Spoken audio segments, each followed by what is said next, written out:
lucky missile hit for me because, see, I was already moving before he even fired and I was clear of it, you know? And it just happened to have the sense to explode, you know? Oh, yeah. I don't know Because, what it's like weird when it does imagine, that. imagine the MiG coming at me head on for over a kilometer. I start to turn just before we meet together in the head on. I mean, he's heading towards me. I turn. There's a split second head on. I fire my guns and I don't even stop turning. I keep turning. He fires his missile. I've already cleared his front. The missile comes up in behind me and blows up my engine. And then I have to glide and crash into the ground.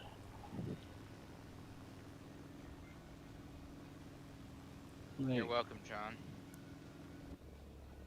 Yes. I wasn't even using my afterburner.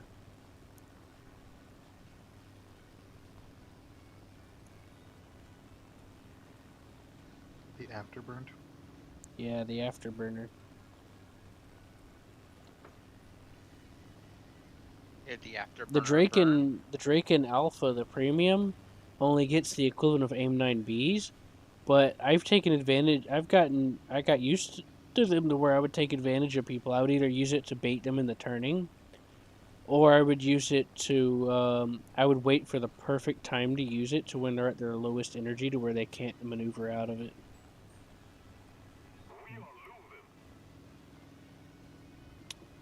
What was that, Seth? I zoned out. I don't know anymore. I got.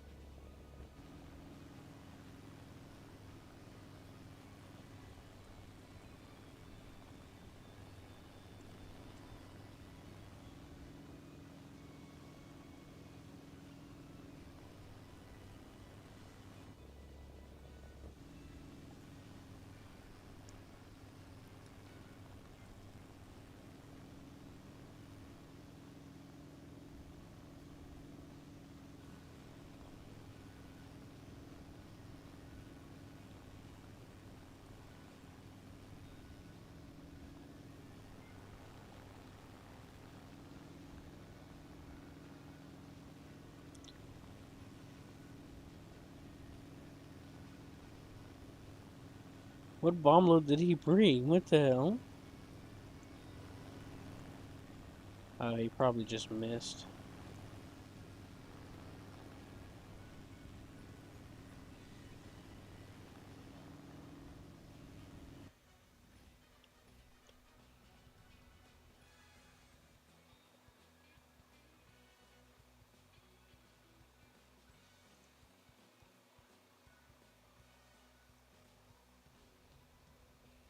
What? Oh, fucking hell. The enemy has captured the airfield. We can't let them keep it. I thought that I dropped a bomb.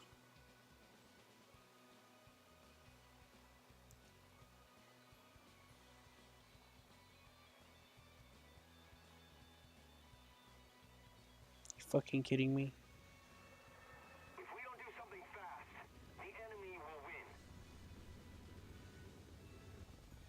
win. I really hate this new fucking bomb dropping bullshit. If you press the release button and the game physically tells you that you can't, and it doesn't, and then you level out, and then like 3 seconds later it drops the bomb any fucking way. And it's like you could have just went ahead and just dropped it and let it just hang there for all I fucking care at that point. You know? Oh yeah, it should not fucking drop the bomb once you can. If it says no, it should just say no and forget about it. Well, it's not even. It doesn't even do it whenever I can. Otherwise, I would have dropped it already in the appropriate part. Because like whenever I leveled out, it would have just fell out. You know, even if it released it or would have dropped it when I can. No, it waited 3 seconds and then did it after it was irrelevant to drop it anymore. Because I was doing a dive. I dived down in this bomber, and I was like, "Oh, this angle would be fine." Nope. What? Why? Usually it would let me. So I circled around, came back around, tried again, Nope. Leveled out. 3 seconds later, it dropped into the ground and hit nothing. I'm like, oh, motherfucker. Fucking piece of shit. Does that make more sense? No, I knew what you were doing. It says you Just can't drop it shouldn't have because dropped you're... at such a heavy angle. I do it all the time. It works just fine normally.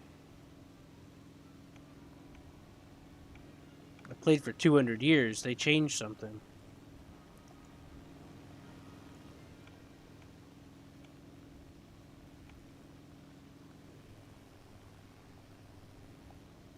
Also, it didn't used to do that. Whenever it would tell you that it can't drop the bomb, that was it. It didn't drop it after you leveled out. This ain't the first time I had this problem happen recently. And not even with this plane, with other planes too. So you can't drop it because of your current attitude.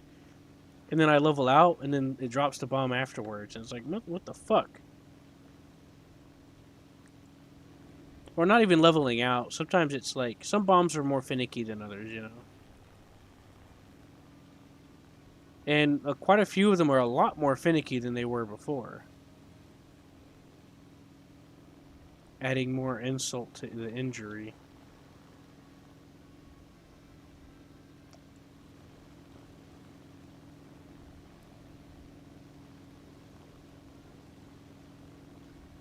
Hey John, how does it feel to have so much resources that blinking just won't ever stop now? John? He's ecstatic, Seth. He's speechless. I also noticed that John has conquered half the map. Oh god. Be careful with that, John. We don't want me to crash again.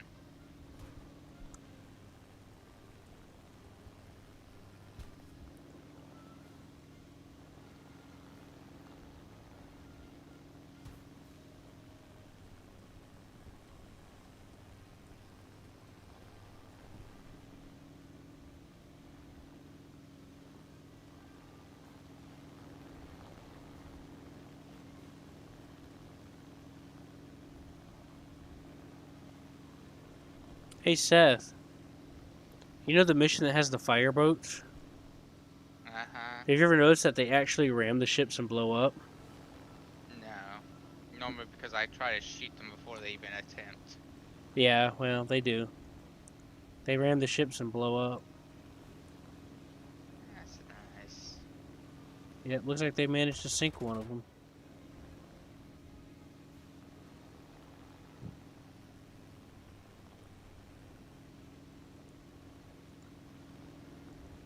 John, you there? Please tell me you're not the one who's nuking people right now. I am nuke people. Stop nuking. It's the reason why we Why? crashed last time. No, it wasn't. The reason why we crashed, I think you were spamming up. No.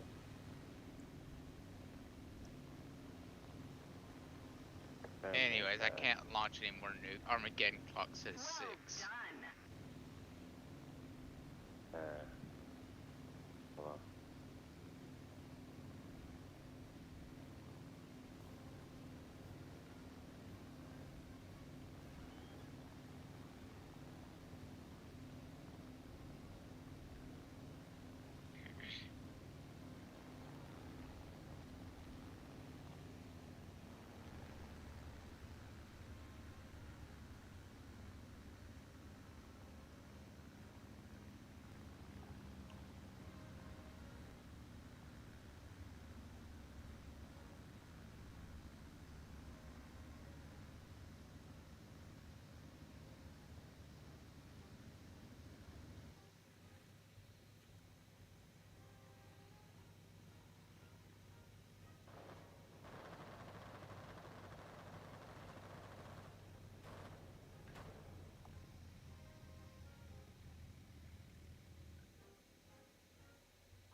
That guy in the Focke-Wulf flipped his plane over on landing.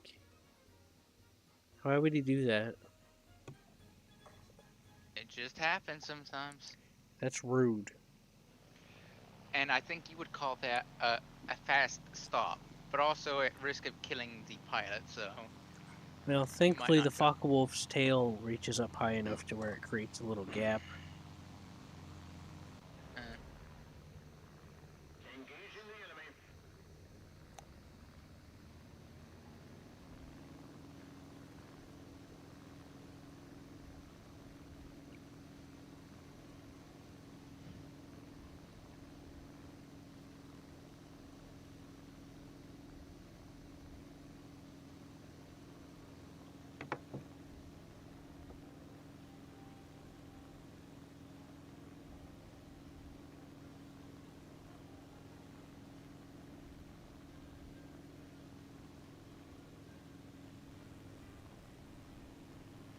Stupid people.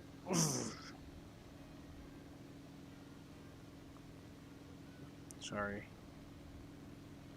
I've noticed that John's just slowly pushing in to them.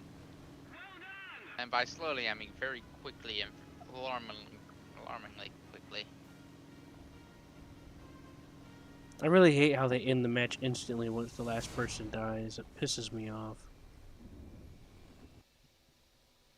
It's ruining the fucking game because people bitching.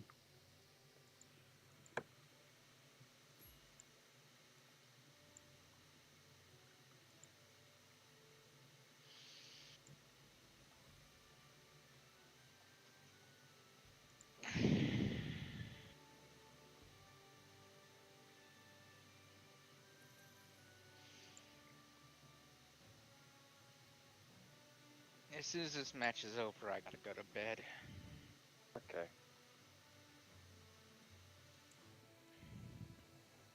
See how it is, Seth. I'm just now I'm just slowly watching the map turn blue. I'm very sad to still music playing.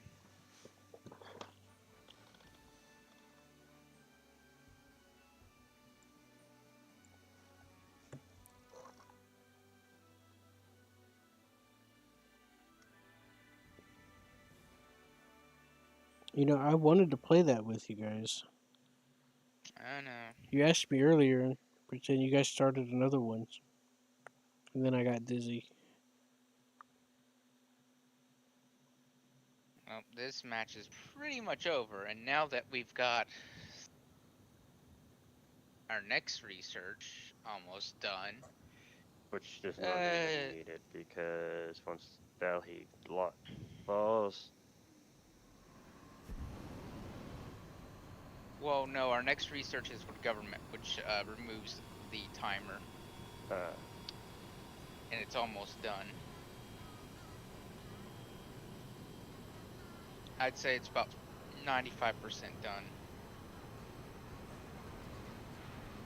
Well, once it's done, I guess both timers will be done and we'll be that's it, right?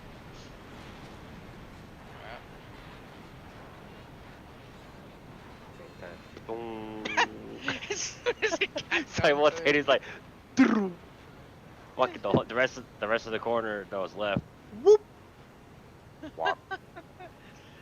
That was funny. It's like, you're like, oh, well, that research? I guess then that means we're done. Yeah, I'm like, well, I guess we're done, because I'm like, well, that's for that. Got a larger army. I'm just gonna go from multiple directions and just go whee. That was actually pretty fun. Yeah, I got a skin for the Draken that's based off of Ace Combat. I don't remember if it's like Belkin or something, but I guess I'll go play with I thought if you've seen it, Seth, you would know. Ace Combat. You on Ace Combat? No, I don't.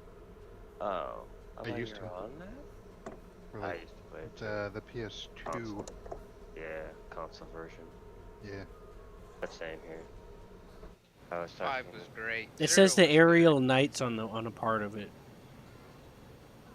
You still. Which was that from, Seth? That could be Belk. It's probably Belkin, but I don't know who. Oh no. Anyways, which one was the best? The third one? I liked 5, Right. but 0 is good. So I'm guessing I'll you have to haven't play it seen on the an new emulator credits for again. the world we've been working on, huh? I started it a while back, but well, it's on. Ah, I'd have to what start is over. good power? Absolutely nothing. Say Yep, again. I'm going to bed. See ya. Seth, please don't Really, good abandon night. me. It starts singing, he's like, I'm out here. I've missed you so much. Yeah. Good night. Hey, What is did you good ever find out power? about anything? Absolutely Out my eye. nothing. Say again. No, Oh, not yet. Good night. I'm scared, John. I don't know what I'm to do. Join us. Join us. Valhalla calls. But what if Valhalla wants my arms? It does. That's why I said Valhalla calls. He wants everything, not just your arms, buddy. Are we gonna play Star Trek Online again? Not tonight. Like, Why not? make sure. But I do have to level Whatever. up that Klingon. Yeah, we'll play some. I want to play Well, some it's more. not mandatory, but as long as you make I one, need to level up you my have it. Klingon too, you know, and I don't want to play it by myself. I got no reason to. Well, not what I meant. What I mean is I don't care to do things all Explain alone if I was anymore. helping you with- I grew up being a loner, and I'm kind of tired of it. What? Get tired of that? Yeah, crippling loneliness, yeah. Anyways. Servers up if you feel like coming back. Fuck you, yeah. John. Fuck you. I love you. What do I do? What do I do? Log out. Yeah, log out. Go back to main menu. Fuckers. Fuck are you too? I love you. You fucking pansy. I Why don't love you, come John. and join us, you little pansy? Because I love you. Then come join us, you little pansy. I'm off tomorrow. Then come fucking join us, you Stop little yelling. pansy. I'm not yelling at you. You're supposed to tell I me that talk- you love I me am just too. telling you. Hey, to can you hear come, me? you little pansy. Who's me? This is, I think I still ran like crazy. Last time I know, Scruffy was still inside the house when he Hi. died, so Hey, I've just been listening to you this entire time. I just figured out how to actually talk to you. Yeah, my wife came home, then we started like doing something. I'm hearing voices in my head. fine. What else? That's how this started, good sir. I believe I have become I quite joined- disturbed.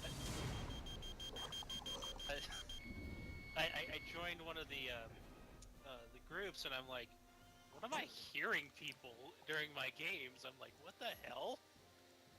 Fucking hell. Hold on, John. I gotta mute myself for a second. Sound muted. Microphone muted. Sound resumed. Oh, and War Thunder. Okay. It's been a while. was he? I forgot that I had the chat on. I had a friend of mine from PlayStation that would play. Some of that. I use TeamSpeak mainly Huh? cut up help. because Say I'm what? cool. Did some of that wood I cut up help? Totally understand, man. Yeah. How's After I got done with the tower. how's the Oh, how's I the got- shooting stuff go? Decided to get done with the tower. Going? It was Damn, I pretty think nice. there was like Going out of my 200 to fucking 300 pieces of mind. wood there. Why would Yeah, why a lot would of you it go went out of into the your tower. mind for? Sound muted. That's rude. Because the American tech tree sucks trying to grind through Well, the air or the tanks or the ships? tanks. What tanks are you at? At third rank, so I'm stuck at like the M4A2 76W series of tanks. I haven't gotten to rank 4 yet. I actually My don't actually. That's one of my favorite ranks in the game, actually. Well, and usually. I don't. Yeah, usually, but I mean, I don't have a problem with them. It's just having to actually pay money to actually unlock them because I could never scrounge up enough silver lines to actually unlock them or to put them onto my actual So crew you're list. so you're still pretty new then, I take it. No, I've on and off for like years. Yeah, but I meant like experience wise. Like you're Barely. learning. Well, Got the hang of actually coordinating where my armor's supposed to go. right. Not die within 5 minutes. Well, well, how about this? I'll join you. How does that sound? I'll try to see if I can help a little bit. Sure. I used to go into custom battles a lot in practice. Practice figuring out some of that stuff. Some of it was just brute forcing it and research, but I've learned quite a bit. Cool. Now I usually main Germany, so it's going to take me a second to get back to the USA hang because one of the benefits to the Sherman is side scraping because it has an elongated body. That's basically where you just kind of like expose your sight at such a high angle it's impossible to penetrate. And then you bait them in the firing, and then you back out and you shoot them. That makes more sense. That's I've how. been the victim of that tactic a couple of times. That's how I got good at using the Shermans. I got so good at using the Shermans that I would have like 10 plus kill games at a time. Jesus Christ. But some of it was circumstantial with the 76. But I uploaded some videos about it a little while back about the replays of a couple of them. I also got Heavy Metal Hero for it. That's whenever I think you get the most tank kills of a BR higher or something like that. I don't remember. man. I'd have to refresh my memory. But the crowd favorite. I'm listening. What's the crowd favorite? One of the crowd favorite awards is God Mode.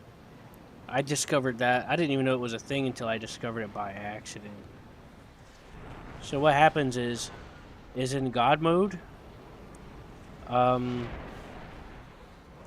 get God Mode, you need to take out something like 6 ranks higher than you. So like if you take like a Sturmpanzer 2 out into like a 7.0, the 155 millimeter has a lot of explosives, so it's very useful for taking out stuff. So what you can do is get like an easy God mode, and it gets you a lot of money. Like those awards that you get for destroying vehicles that are higher range than you, they all reward money.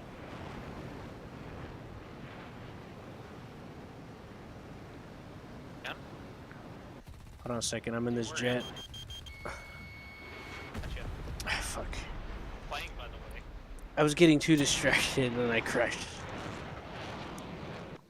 I was playing with the Draken, the JU-35. Cool. It's a Swedish jet. It's basically one giant delta wing. I remember. I think I've seen those before. They're pretty interesting looking. It's mostly stock though, so I gotta get used to handling it. I handled the premium alpha one pretty decently. I got pretty good at it, but the Draken is it's a little better, but I still got to get used to it. It handles a little different. Cool. I'm still trying to get used to on the air side. I'm only at like Is this you, Ryan? 2. Okay. That's me. Yeah. So the thing about the Draken is that you got to get used to not using the afterburner unless you need to. And the reason why is because you only get a certain amount of fuel. Does that make sense?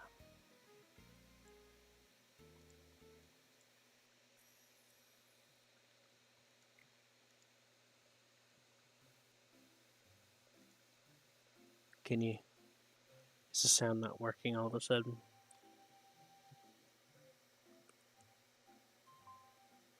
Oh, there we go. Now it's working.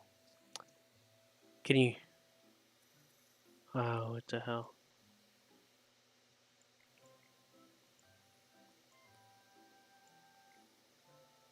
Hello. Is this on? Is this working now? I can hear you now. Can you hear me? Yeah. I forgot that sometimes when forming squads, it'll glitch out the voice chat in the game. Yeah. So the thing about the Draken is that it has a small amount of fuel. Afterburners burn a lot of fuel quickly. So what ends up happening is you have to go without your afterburner until you absolutely need it because it doesn't bring a lot of fuel. I think the most I could bring is like 22 minutes. Which for a jet, that's not much at all because the afterburner, with that on, it'll be gone in like 15 minutes maybe or 10. Maybe You turn maybe into a less. flying glider at that point. Yeah. So you can't use the afterburner if you can help it. Yeah. What BR is your rank 3 at again? 4.7, right?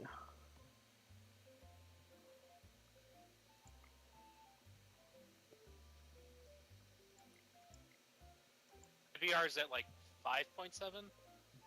You're 5.7? Okay, that works out. Anyways, God Mode is the highest skill award that you could get because it goes like rank, skill matters, rank doesn't matter, stuff like that. And then there's God Mode, which is the highest one, which pays out the most. Right. Okay.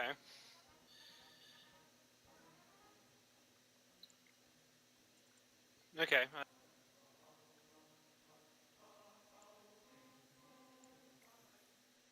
So you're 5.7? Is that what you're doing? Yeah. What was it with the M4A1 76W, M4A2 76W, and M4A2 completely finished with all modifications, and then an M18 Hellcat, and then 2 aircraft. Okay. What aircraft do you have? Currently working on a TBF-1C and then the P-39NO with the rockets. Okay. Do you have the F6F spaded? The Hellcat? I'm not there yet.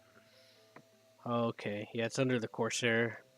I forgot they changed some of the trees around. I played back whenever the B-17 was like rank 15. Jesus. It's now at rank 3, which is at least one of them is at rank I was 4, happy which is about nice. that because it felt like it was gonna take forever to get to it. I unlocked it pretty quickly. Yeah. I got through most of the P40 series pretty easily, and then was slowly working on, say, the P39 series to like the P38 and the F4F and stuff, or the F4U. Mm-hmm.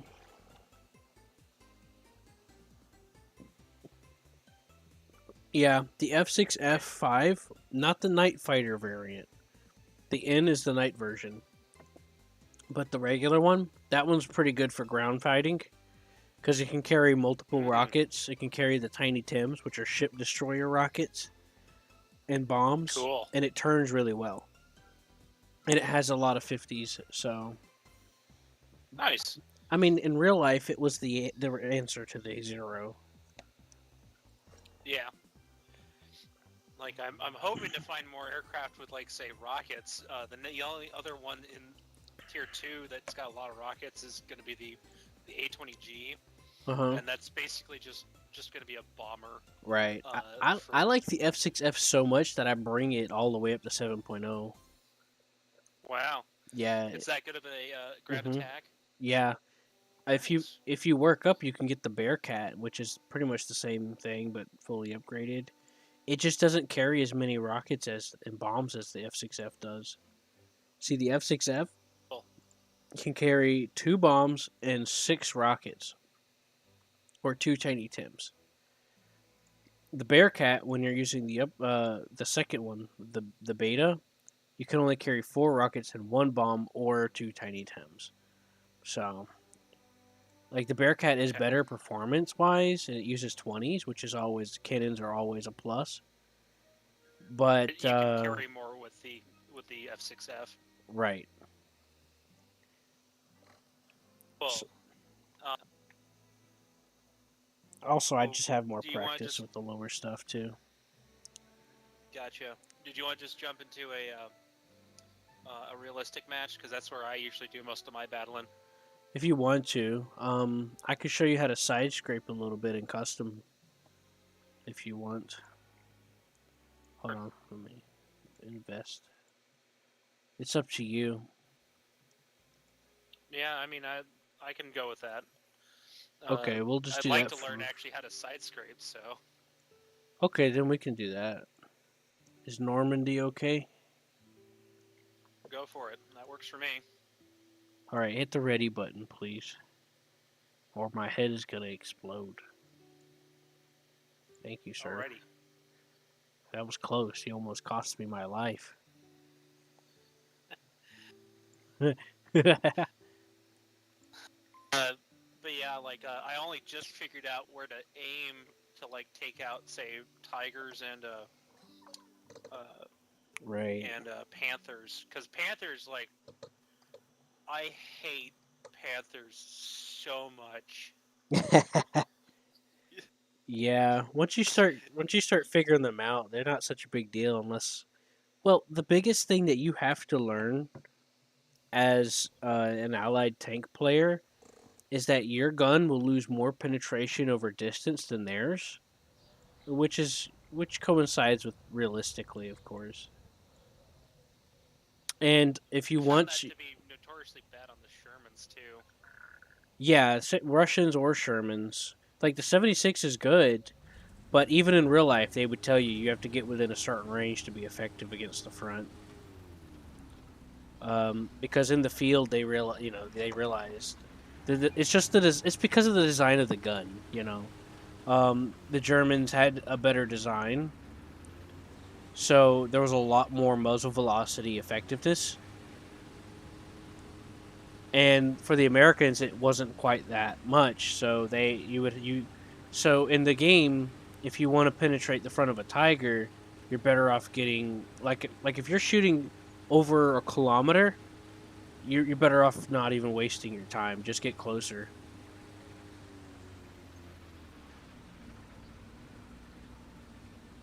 Especially if they're angled. So what we're going to do is we're going to come up to this house here at this point.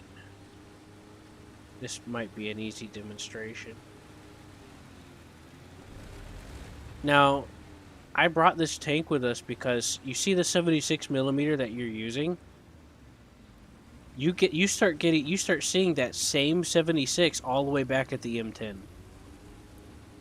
America uses the same 76 millimeter all the way up to 6.7. Okay. Same penetration and everything. And see how long this tank is?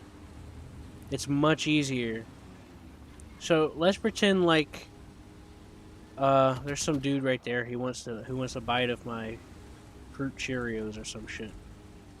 So what you're gonna do is you're gonna cover your front like this using a corner, something that they can't get through. And then you could try to bait them by wiggling, or and if they fire, what you'll do is you'll back out and then you'll take your shot.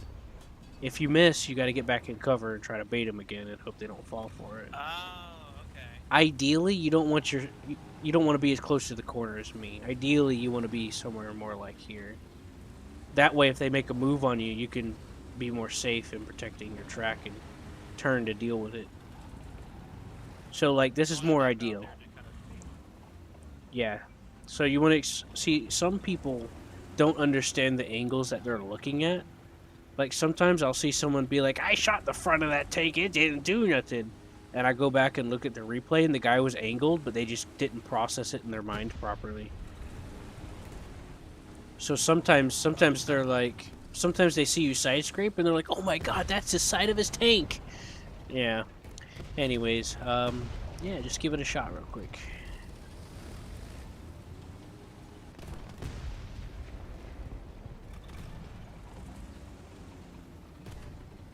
That, right? Mm-hmm. Repeat it. Yep, and just have the gun ready so that if they fire, you just back up to clear the barrel, and then you take your shot. And if that's not good enough, or if you take up, sometimes you're gonna have to aim for the gunner first before anything else. Sometimes that's Right. just how it goes. I found it was kind of hard to get to either get the cannon breach on German tanks or damage the actual breach. I ended up either getting the gunner first Mm-hmm. or the driver.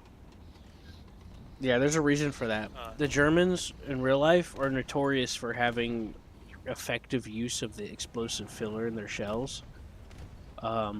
So the Allies aren't as strong in that area.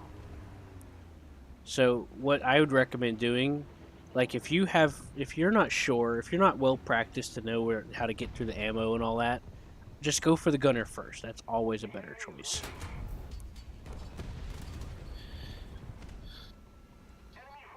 Does make more sense now. It'll probably save me from dying repeatedly. Mm-hmm. Yeah.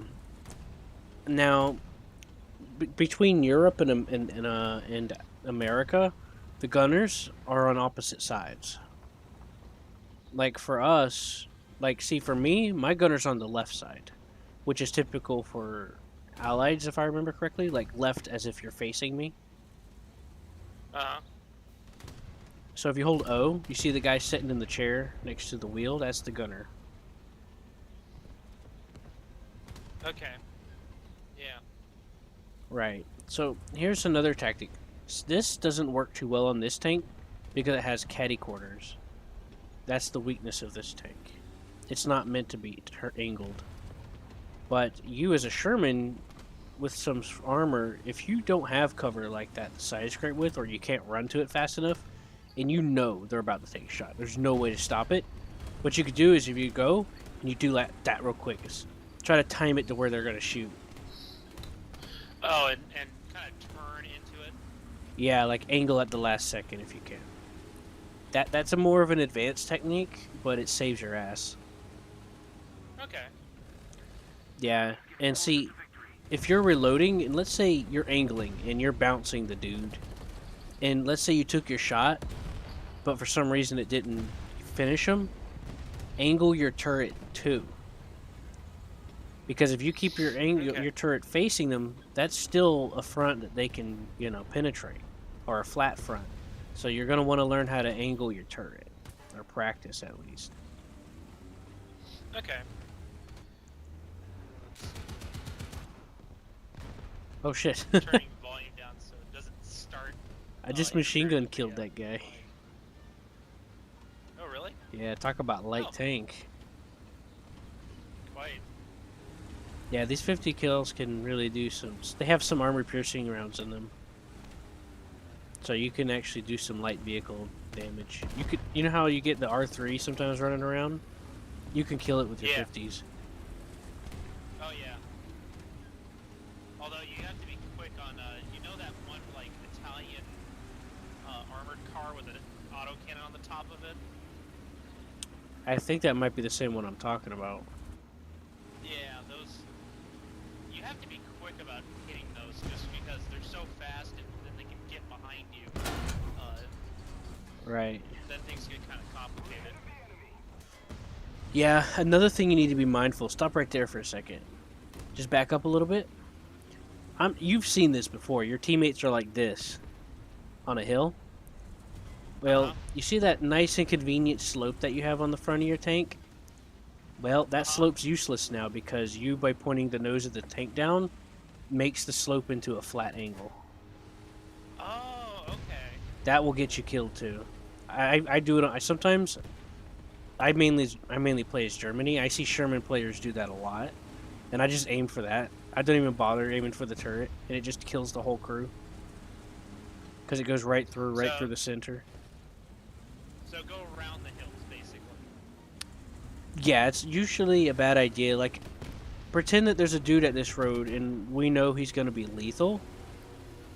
So, I want you to hold the C and get your camera around while you're doing this. So we're gonna back up. Just keep backing up. We're gonna pretend like we're gonna do the unadvisable thing and just go over. Now turn the camera to your front and go over and imagine that you're gonna be aiming at yourself. You see, the bottom of your tank becomes much more exposed more easily, and then your top gets more exposed as you go down. So going over to the sides of the hill is always better. Right. I see that mistake. Like, someone's on by a high hill, and they just go over the top and get smashed because they didn't think about what they were about to do. Yeah. So what I would do, if this was one of those tall hills, is instead of going up and over, I would turn to the side, and let's just say I'm not even trying to go after somebody. Let's just say I'm just trying to return fire. What you do is you go up sideways to where your turret gets above the crest without going over the top. Oh, okay. That's the most effective way to do it and keep yourself protected. Now, there are times when you can go up to the crest of a hill without exposing your tank, and if you use the binocular key, like the binocular view, since it's positioned on the commander's cupola position where the commander would be, you can actually look over hills while you're behind them using your binoculars. Okay. Yeah. Makes more sense. Yeah, I know, right? Pretty cool stuff.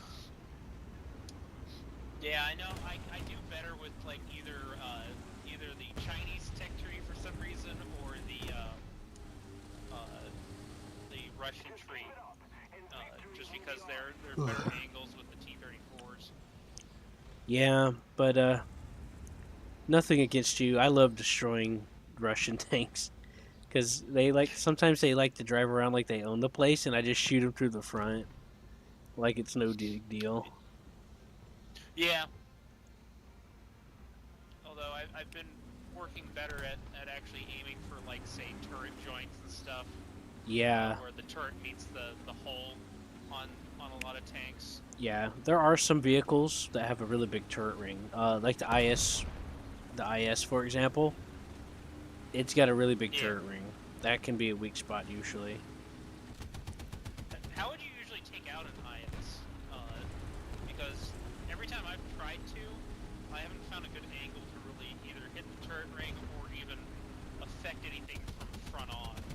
Well, my favorite way to go about it, well, I mean, let me rephrase that. Well, what I used to do is if he's aiming at me, I would aim for the gunner port. It would go into the turret and destroy the whole crew. But then again, that's me using Germany. The other way you can do it, if you can't, like, get the turret ring. You ever notice on the front of an IS-1, there's, like, that flat lower glacis? Yeah. Hit that. Works every time. That's one of the weakest parts of the tank. But yes, it's actually one of my favorite Chinese tanks. Is the more or less upgraded Chai-Ho something. Is this one that we were just shooting at with the better? That's Japanese. Yeah, but you get it at lower rank than with the Japanese tech tree, which is not a fun tree to really work through early tier. I actually really like the Japanese tree, or at least but that was a while back when I was working up it. But I still like it. The Japanese have, they sacrifice some armor for mobility, and they keep good firepower as a result. Yeah, they have a really good round at early on for like the 47mm cannons, which is a nice heat round that can most things in that tier pretty easily. And you don't have the problem of it not being able to pen at farther ranges. Right, Which is because it's nice. heat. Yeah. It Although uses you get a pretty gnarly arc with them too once you start getting past, say, like 300 meters, where they just like to drop like a stone. right. It's probably like the there's a few tanks that have lower muzzle velocities in the game that's fun to take advantage of. Like back to my Sturmpanzer example from earlier, since it's using a short-barreled 155 millimeter barrel, which is mainly for infantry support or whatever. It has a really low muzzle velocity, and there's been a few times where I shot some people behind cover. I haven't played it in its actual BR in a very long time. I usually bring it at higher BRs if I am to bring it. Gotcha. Okay. And they did add an Israeli flag now, but most of the vehicles are locked at either rank 5 or higher. Yeah, it's technically a work in progress. They did the same thing when they added France. Yeah, have you tried anything with the French tech tree? Because Well, it has they have. Oh, sorry. no problem. I made it all the way up to the Lorraine in the AMX M4 back when it came out. But some of the tanks had an APHE shell removed because a lot of people complained. And it kind of ruined it for me, so I quit playing as much. Yeah, it's still pretty bad low tier. You can still kick ass with them, though. I have the ARL 44 and the Lorraine MX4. I tried it again recently, and I was kicking some butt with it, but I still prefer my APHE shells. Gotcha. That explosive filler really does do a lot of the work for you. Oh yeah, I have been recently working on the German tree as well, which has been going a lot better than the American tree. I would think so. I'm on there, the Panzer 3J1 and then the Panzer 4E I just unlocked. And I'm hoping to get the heat rounds for that one are nice. The Panzer 4E? Yeah. Yeah, I recommend using the heat with the Panzer 4s until you get the F2. Mm-hmm. Because at that point, the dynamics of everything changes and heat shells aren't as effective for a little while. Yeah. Because, like, the APHE outclasses it by a long shot because of just the development of the technology and everything. You'll see what I mean if you take a look at the. Well, you'll have to go to your tech tree for this. Yeah, I can go back to it. Right. If you look at the Panzer IV F2, and then you click modifications on it, look at the. Panzer 4 F2. Yeah. Compare the shells to that. The shell is a lot more effective. Oh yeah. See, it's armor piercing capped, so it's a capped armor piercing shell with an extra ballistic cap on top of it, making it. Jesus Christ. It increases a lot of factors that make it just more punchy. What's really annoying is that for the German tree, you guys get like 155 millimeters of penetration at 100 yards earlier than anywhere in the American tech tree up to this point, and you get it in the F2 comes in at at rank 2, At which is 3.3. mostly just short-barreled 75s. Well, one of the things I've learned about this game is the rank isn't really where you got to look at. It's the battle rating, because 3.3 can fight 4.3 as well. So you're going to be fighting 76 Sherman with the F2 sometimes. Yeah. But yeah, there are a lot of German advancements that a lot of people had to catch up on in real life. But there are more Man. factors and things than just the gun. You see, the Dicker Max, Yeah. that's 105 millimeter. It's open top. It can get strafed by planes, but it has excellent um, depression. Mm-hmm. Like you can come up to a side of a hill and almost aim it down to what feels like 90 degrees. It feels that way, but it's not. It's not technically 90 degrees because if you look at the depression, it's actually 15 degrees. But you Oh, can you okay. can basically lay the gun down on top of a hill and be almost invisible. Yeah, that kind of Sweden, reminds me of when I was learning the M18 Hellcat, and kept getting strafed by aircraft until I realized, oh yeah, I have a pretty nice reverse speed. right? Sometimes you gotta juke them, yeah. Like sometimes you'll see a And be plane like, coming in to bomb, and what I like to do is I'll try to change direction or turn under them depending on how they're coming in, mm-hmm. and that really it throws them off. Sometimes like what you could do at the last minute is turn into them to where you're driving under them, and that also makes them miss because they're trying to drop ahead of where you're going, or because like in order to bomb well enough, you got to lead. You got to drop ahead Yeah. of where they're going to be.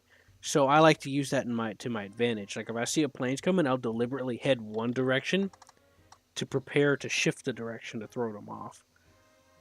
Yeah. I have Yeah, learned somewhat to avoid how to avoid aircraft recently, which has helped my kill to death ratio immensely. yeah.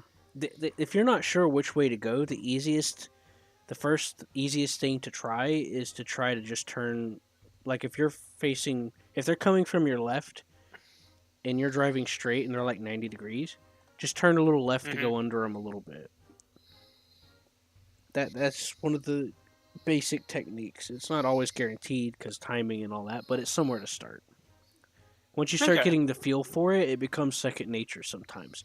There are some cases where there's not much you can do.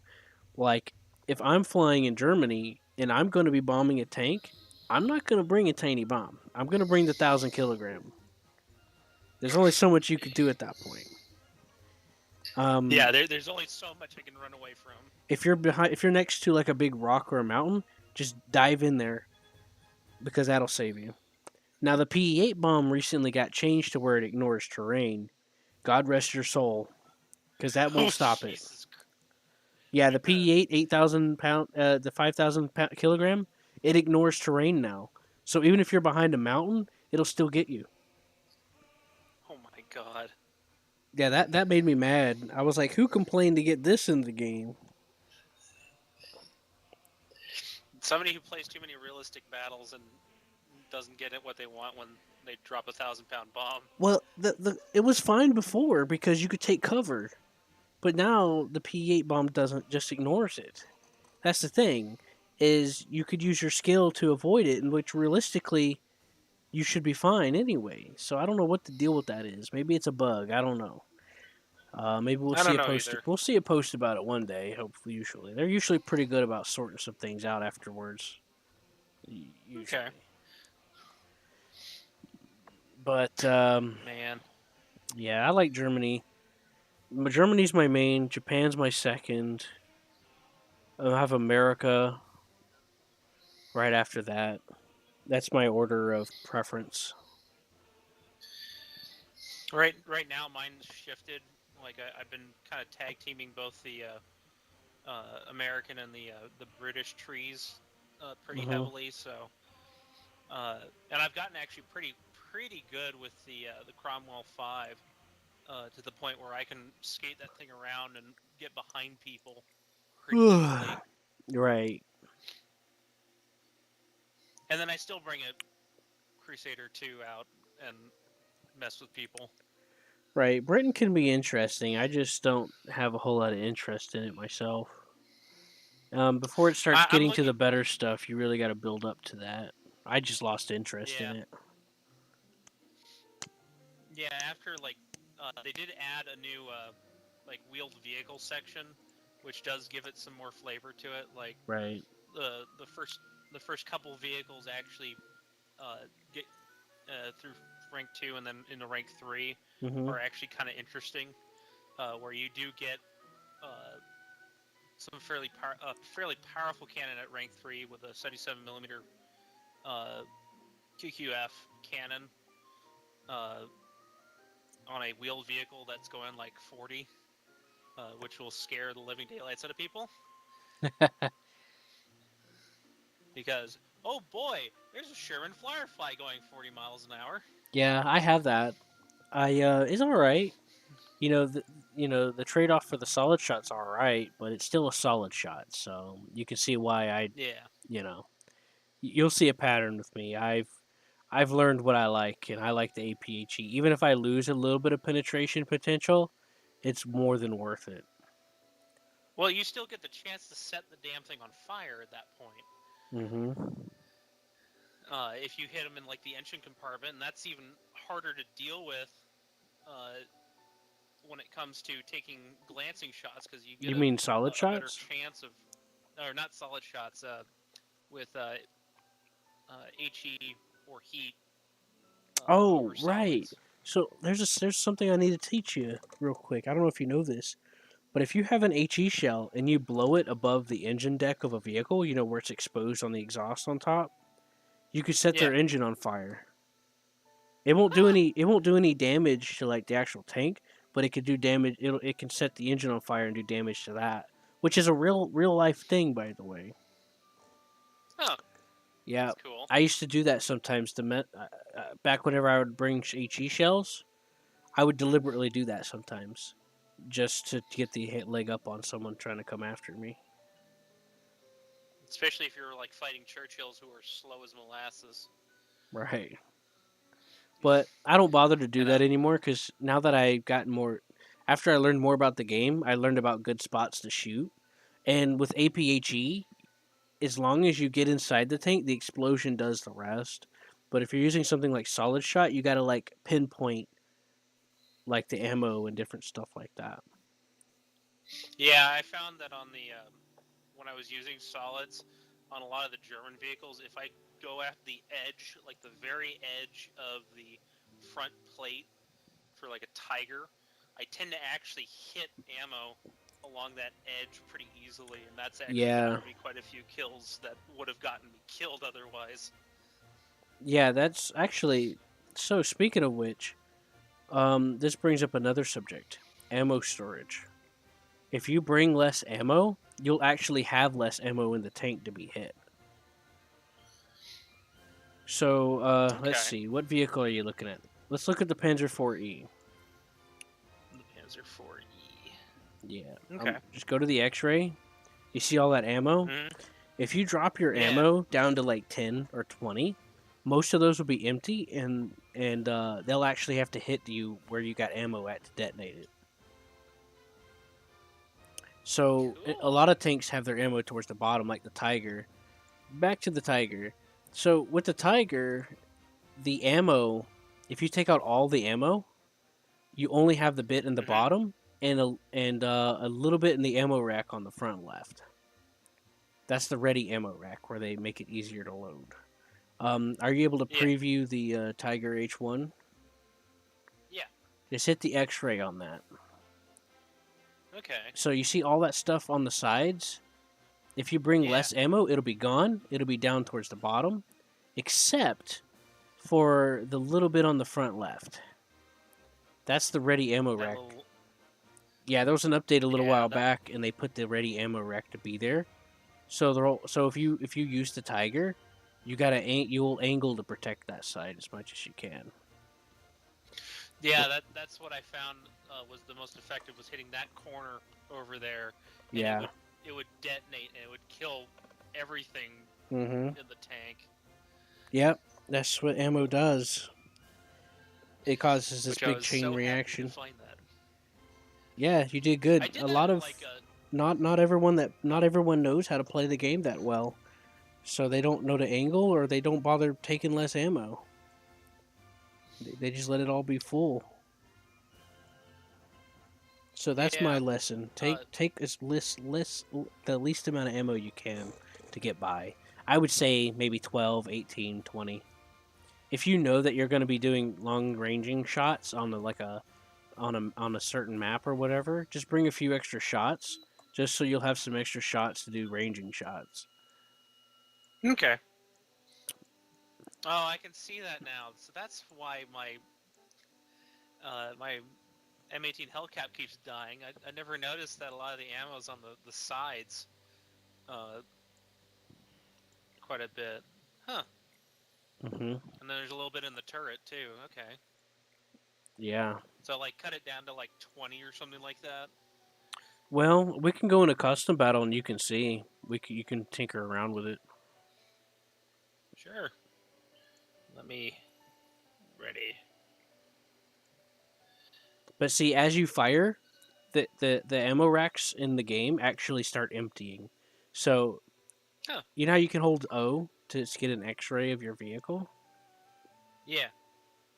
Well, And you'll see it kind of disappear. yeah, you'll see it emptying the ammo rack. Like you won't see them like physically moving the shell, but you'll see the shell like leaving the rack. Hmm. So yeah, just like with the M4A2 76, I brought like 24 because I know with the allied guns I'm going to be range shotting more or less than I am going to be hitting direct on because I'm more used to what ends up happening is I'll play Germany and I'll get really used to the high muzzle velocity and I'll get used to like my muscle memory. And then I'll switch to an allied gun and I'll start missing more because my muscle memory is not used to having to aim up so much. Oh, cool. Yeah. Now all that ammo, all that space is empty. So. Yep. Okay. See, I brought 24 shells. All my ammo racks are empty except for this one in the bottom on the left side. Yeah, that's what I'm seeing too. Okay. And see, what I usually do to kill a Sherman, and this usually always works. Well, either it's because of the HE filler, depending on the gun, or because they just don't bother not bringing ammo. I'll shoot it right there. There's usually always ammo there. Like right here. Yeah, like right where that little patch is right there. On the left. Oh, okay. Where the patch is. Okay. But that's partially because of the HE filler, but there's also usually ammo like in that path. But I've gotten shot playing as the Sherman. I've gotten shot there before by a German or something, and I didn't blow up because I brought less ammo. But I think it was with another version of the Sherman. Maybe you have to remember some of it's pretty coincident, some of it's circumstantial. Because like if he aims for your center instead of your front side, well, if the HE if the AP shell doesn't overpin and it explodes inside, you're cooked anyway because either all your crew's dead and or the ammo rack in the bottom goes off. So that's also something to, sometimes there's just nothing you can do about that. That's just physics and all that in real life. Okay. Cool. Now that certainly answers a lot of questions I've been like wondering to myself. right. And yeah, usually you're not going to be using all these shells in a battle anyway, unless you're range shotting or something. You're more than likely either you're going to die or the match is going to end before you run out of ammo. If you do run out of ammo, you just run to a point, like this B point up here. Any point that you own, it'll get you ammo. I've also found that if you don't have the tank fully modified, where you have like parts and stuff, you can actually run to the point and get repairs there. Yep. And if you have a squad mate, I only found that. Yeah. Yeah, they added the ability to request for repairs so that I can help you repair if you don't have a repair kit. Like if you're in a squad or there's a light tank nearby, let's say I don't have a repair kit, it'll say I can press F to request help, and anyone nearby that's a light tank or your squad mate can help you repair. Cool. Yeah, so they added the ability for light tanks to help anyone to repair in general, so it doesn't even have to be without one.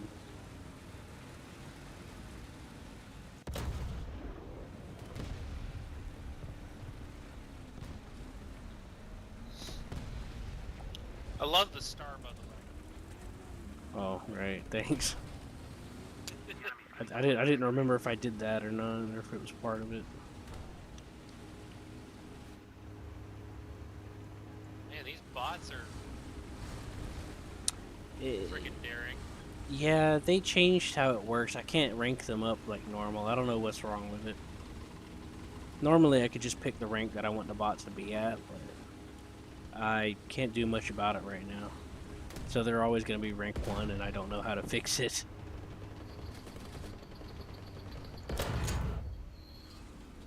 The Sherman might have been behind the times, but it's not too far behind the times to not be able to deal with these. Nope. Another issue that the Sherman had in real life is that they use radial engines, airplane engines for the engine. So the tank used a lot of high octane fuel, so it was very explosive. Yeah. I think by this, like by the M4A2, they had switched over to like dual Detroit diesels, if I recall correctly. Now there was a couple of different engines used, but that wasn't until after the war. And while toward the end of the war, there were a few, but there was already so many Shermans in service without it that it wasn't even a factor. Like, all the Shermans being lit up were already being lit up, you know? Yeah.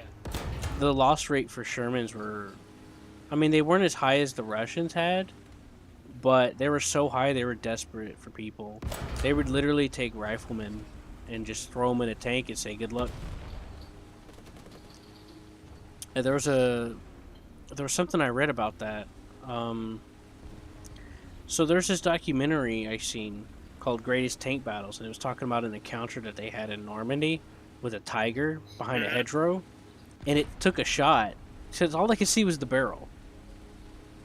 And it was point blank. The barrel was literally on top of their turret.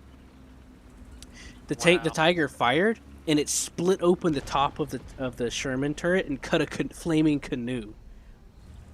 Like, it was on fire Jesus. through the top of the Wow. turret. And the guy said something interesting that stood out to me. This was before I learned about the rifleman thing. He said we had a new assistant co-driver, and we had to yell at him to hit the clutch and back up, and the guy didn't know what he was doing, so I had to run down there and ram it for him to get the hell out of there.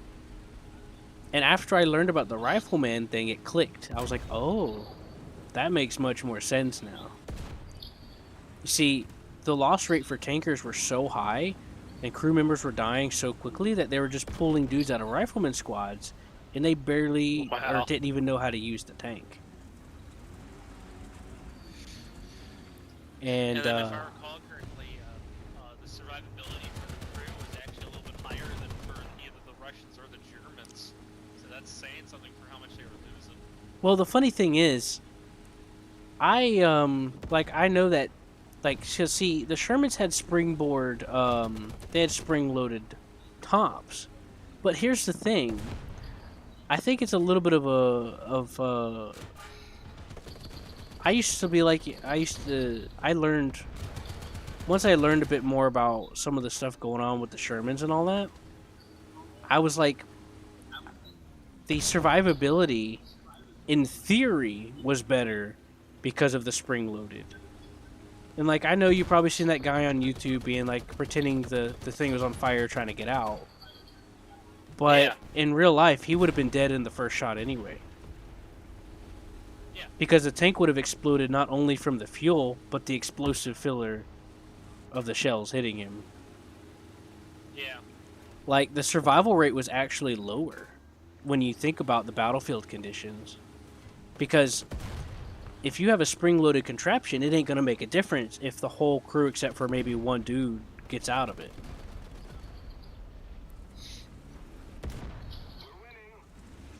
Yeah, it makes sense. And I know I know it might sound weird, but I've watched a lot of like personal, like a lot of the documentaries I watch include a lot of personal memoirs from the actual tankers and stuff that were there. And like there's this one time where this tank lost so many crewmen that one day this dude jumped in to be the new commander. Literally, his tank just blew up like 5 seconds sooner, and he just happened to be out of the tank when it blew up. And this guy went through like 10 tanks before this one. He jumped in and he's like, "I'm your new commander," and he was panicking, and then his head got blown off by a tank shell, like right there. Oh my god. Yeah, it was insane. But there's actually They blew up my gun. that's what I would have done. There's Holy footage. cow. There's this footage of the Pershing. There's this. I'm sure you've heard of it. The map that this took the where this took place in is actually a map in War Thunder. Oh really? Yeah, so there's this town where a panther is basically backed into a corner, shoots into the Sherman, and this was like on camera. Everyone that got out of that Sherman died because of them just missing limbs. And in this camera footage, a guy crawls out of the top of the tank, missing a leg, gets on top of the deck of the Sherman, and he just dies, like right there on the spot. And then now this incident was recorded by like 5 different cameras from like 3 different positions. So enter the Pershing. I've been trying to find this documentary because I would love to hear the story again. But this guy talks about how he hunted that panther, and there was some extra rare footage about how it was moving, and it was like an animal. It mystified me. But so he goes after the panther, and the panther is trying to maneuver to run away or something. Now in this footage, the Pershing puts like 10 shots into the side of this panther before it flames up. And the guys are like, more than 5 of the crew jumped out of the panther and got away and survived. Meanwhile, nobody survived in the Sherman, and the Sherman didn't even have a fire on board. Wow. Yeah, so that tells you something. Like just from that, I mean, if you're only going off that footage alone, that's got to tell you something. The Persian was like 90 millimeter top of the line. It had more explosive potential than the Sherman did as far as the shell goes. Assuming it had the right ammunition, because there was a bit of a debacle that caused the Pershing to be late because they had the wrong ammo, so they had to wait. Yeah. Anyways, that was one of the first and only kills of the Pershings in World War II. And that guy, they put more than 10 shots in it, because even when the guys were climbing out of the tank, he was still putting shots into the side. It wasn't even in the front; it was in the fucking side of this panther. And it didn't flare up until after, I think it was either the 5th or the 10th shot. It didn't even catch on fire until then. And that panther burned for days, they said, after that. Wow. Which is what happens. I hate panthers. Yeah, but you see, but I heard the same stuff you did about the Sherman having superior survivability, and the Panther's supposed to have the worst survivability. Meanwhile, almost the entire crew survived that. Yeah. And yet the Sherman, everyone just died in the first shot. I mean, I'm not the kind of person to just blindly go off of one little sliver of something, but that definitely has to mean something to some degree. And when you look at all those different things that I just discussed with you, it makes a lot more sense. It does. I mean, it does make more sense. You hear more reports of Shermans burning than you do of a lot of other vehicles of the war. I mean, you don't hear a lot of reports of, say, Panthers or Tigers or Panzer IVs burning and killing the crew. You hear more of the tank burns, but the crew gets out. And you hear more that, and on the Russian side, you don't hear much of that because a lot of that wasn't recorded Yeah, per se. I've learned a lot more about what was going on with the Russian stuff, and it was a lot worse. Like their tanks would literally not work for them. We'll get Actually, into that another think, time. yeah, I think some of the early stuff, They like would literally the fall early apart. KV, yeah.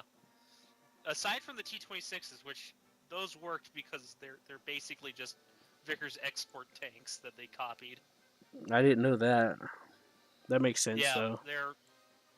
they when in the 20s, when the Russians were trying to upgrade their armored arsenal, because by the end of World War One, they had a handful of Mark IVs That were for imported, British right? tanks. No, they were captured Oh, from the oh, Germans. that's right. Because Uh, Russia switched sides like twice or something like that. no, Russia withdrew from the war at the end of World War II, and then it was the White Army and the Red Army fighting a civil war in Russia. And Oh, so, right. I was thinking of Italy. My bad. no, And and Japan did the by the same thing. Japan switched sides too. yeah, by World War II they did. No, in World War Which, One too. which Because Japan joined on the Allied side toward the end of World War One, just long enough for them to wind up in the peace conference on the Allied side. yeah, And although they Italy did send a switched lot of sides too. guns. Did they? Yeah. Hmm. I mean, if I'm wrong, you're welcome to find out and let me know. But I'm pretty sure, if I remember correctly, it is. I thought they were. If I recall correctly, they were a part of the. It wasn't called the Allies during World War One. It was called the Entente, Mm-hmm. which was a mix of the Yeah, I know. Italians, the It was French, just that my the throat was British. kind of hurting. I did. Yeah, but Allies was easier to if I say. recall correctly, they were fighting the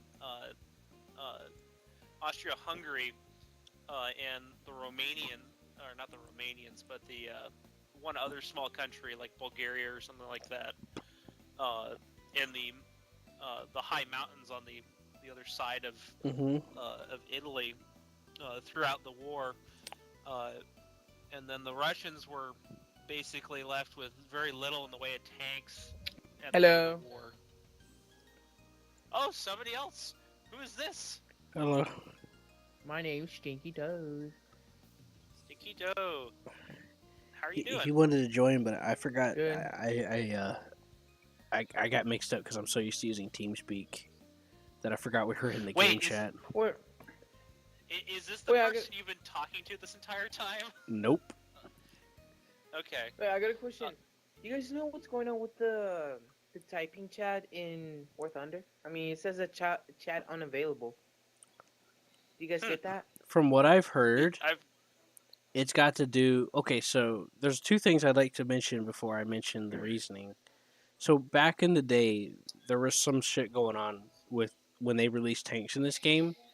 The wargaming community rated the game, review bombed it, created all kinds of toxicity, and ever since then, the developers have been changing and been doing damage control. That's why That's why they listen very closely, and that's why sometimes you get the minority that kind of speaks out the most and gets some things changed. So I think what's going on is that they changed the chat temporarily because of they didn't want another scandal like what happened back then because of certain current events. Uh huh. And I think I heard that was why. Um.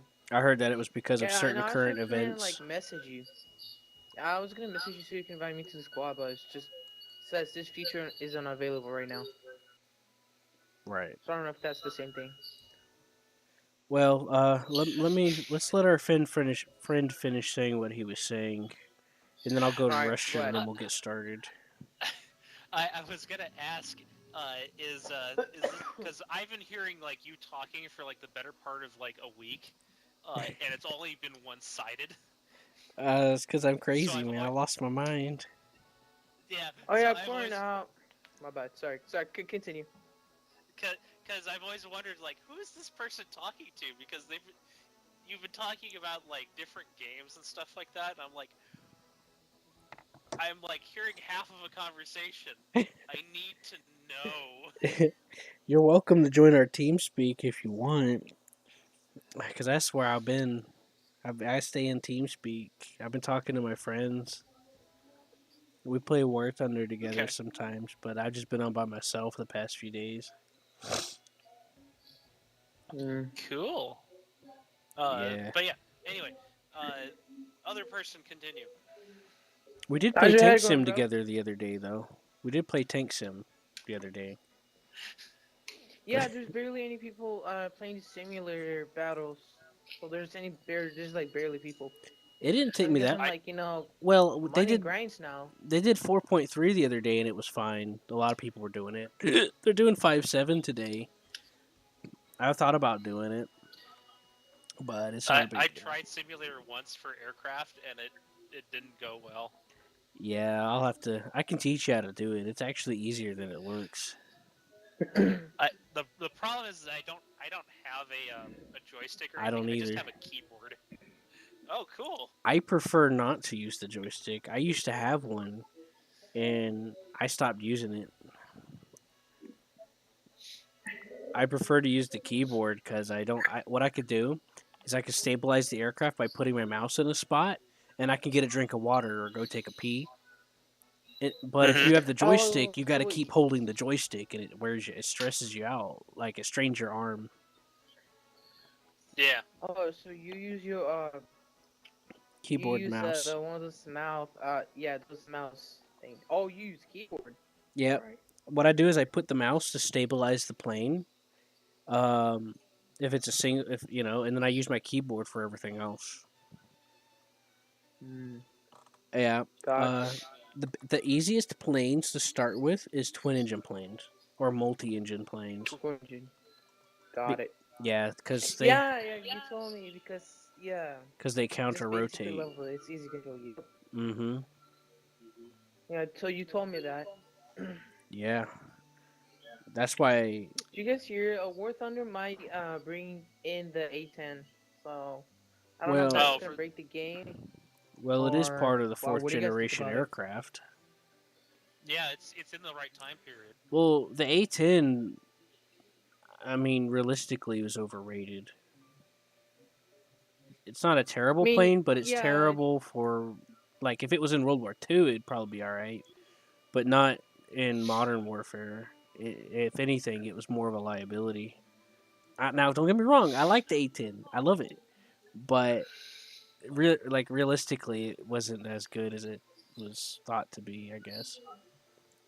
but you're not wrong. It is kind of overrated. But Fair. it's it is kind of something nice to have for like striking. I heard that. You I heard know. that there was a lot of friendly fire incidents with it too, Hmm. because of the radar. It's got that huge. The I think got that the huge radar that it 30 was using. millimeter.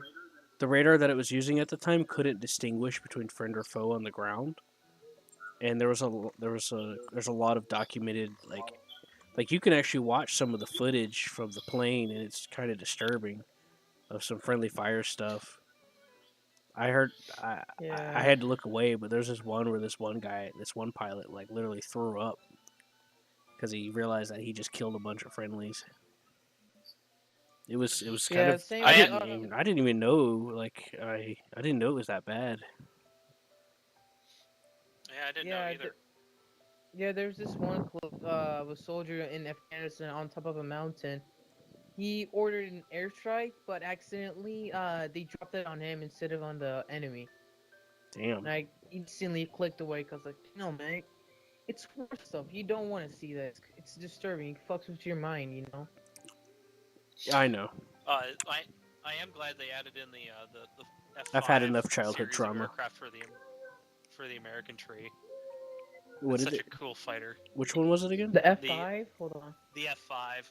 Oh, I got that. I got the premium one though. Oh, the F5C. Yeah, I got it on sale for like $5 Damn. Your joke. Hold on. What? on Black Friday. Yeah. $5? Yeah, on Black Friday they sold Dude, like a that's a pack. steal. They sold an American pack. It came with the XM1 and the F5C for like $5 or $10. Damn. Yeah. Yo, what? I missed out on a lot of deals, bro. Have you tried the plane before? Because it's got a pretty extensive I can secondary weapons test list. it. I can gotta get test, used but I to it. can't. Oh wow. The Hold AIM on, let me check this. 9Es are about as good as the AIM 9Bs because they don't turn. Bullpup. Okay. Mm-hmm. But as far as the bombs go, I need to mess with them more. I haven't got the feel for it yet, but it does feel like a good plane when you fly it though. It does feel all right. It has a similar issue though because a lot of these jets have a hard time going at low speeds. So if you end True. up in a turn fight, there's a good chance you're gonna lose if you're on the receiving end. Yeah, so you want to boom and zoom with them. Yeah. Yeah, I mean the jet fighters are like speed fighters instead of like one of those normal turbine engines.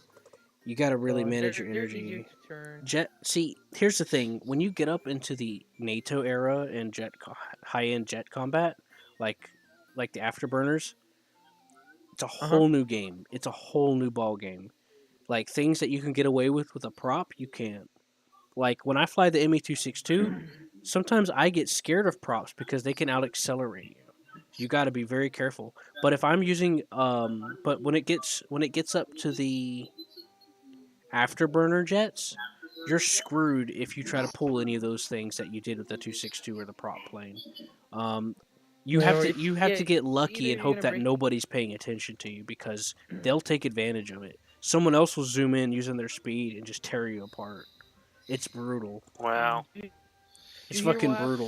what's happening with Russia and Ukraine right now? Oh yeah. It's getting Yeah. crazy.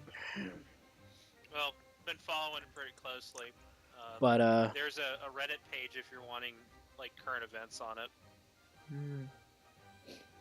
yeah. Bro, I deal want with- them to add the I think was it the SU-29 or the MiG-29? That guy, the Ghost of Kiev. Yeah, bro, I really wanna. I'm looking I'm trying to get that. I'm looking for the F-17. No, the F-14. The Yeah. F-14. Tomcat. Only if they do Yeah. the F-14, Oh, they want will. them It's to gonna be have, like, overpowered. They've been saying they will for years, and they recently confirmed that it's coming up, Generation 4. well, I do want them to give them the upgrade package for the engines, the last one of its service life that Mm-hmm. didn't quite get fully rolled out, but it would have improved the performance so well that the aircraft would have stayed around all the way through the F-15 era. Oh, I heard that there's a version of the thing. What was it again? We were just talking about it. The Warhog. What's it called again? The A10. A10. Yeah, that one. I heard that sometime recently they started trying to upgrade the electronics on it. Yeah, Ooh. they were doing overhauls and stuff, and they were starting to make new parts for them instead of Which would salvaging them from the boneyard. right, which would solve a lot of those issues. Because like back in the day, I think it was Senator McCain. No, it was one of those guys. There was Well, there they is were a issue with the they were A10. trying to get the A10 to stop being a major role and switch the role to being over because see, a lot of planes can be close air support, but there was a misunderstanding of what that meant. And this guy was completely convinced that the A10 was the best thing to happen in the world, and it was on television. And they were arguing because this lady was like, "There's all these incidents with the A10. We need to get it replaced." He's like, "No, it's not. That's all fake," and all this other stuff. And I was like, "Huh, interesting." I recently watched a Well, it's video like of like this guy talking about it from Britain. That's how I started looking into some of that. well, it's like in between like It's 100 called. like It's called. I 50 think its 50, YouTube 50 channel is good called and 50 Laser bad. Pig.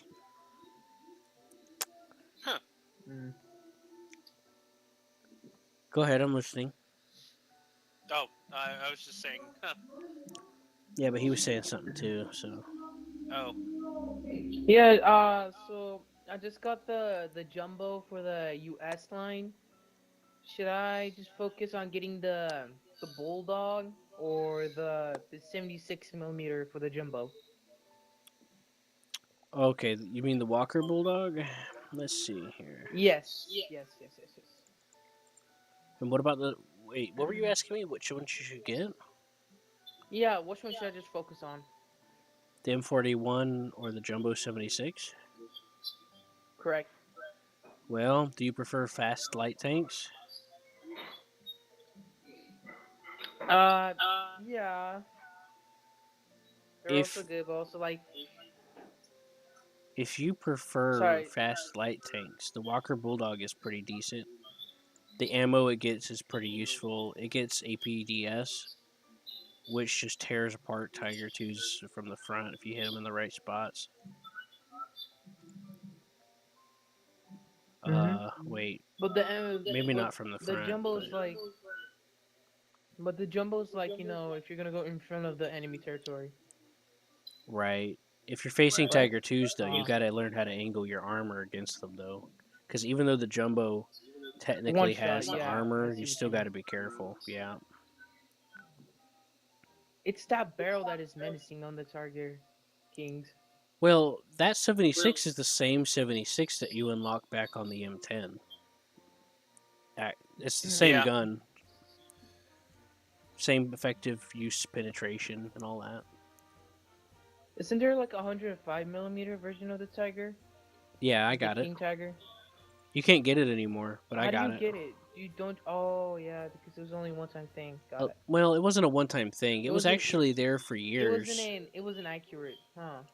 Well, Historically accurate. not technically because just they had the stuff for it. They just didn't put it together because they just ran out of time. So it did exist. It just wasn't put together. But you see, so one of the things you're gonna have to try to let go about the game is you get a lot of people that like to talk smack, and they get very vocal to where sometimes the developers take them as the majority, and that's kind of what happened with the Tiger 105. They're like, "Oh, it didn't exist. It shouldn't be in the game. It didn't exist." Same thing with the Panther 2. When the Panther 2 did exist, it was just in pieces. They just didn't slap it together yet. They found a factory with it there in pieces. Got it. Um, and and then you get people that are like, but then and vice versa. Like, oh, a tiger should be able to not be penetrated from the front, and it's like, yeah, but there's more to it than that. Wait, isn't the There's Tiger just there's Ace just like there's just some this? ignorance running around that some people run with, and sometimes they try to blame instead of trying to improve, they blame it on the game and stuff like that.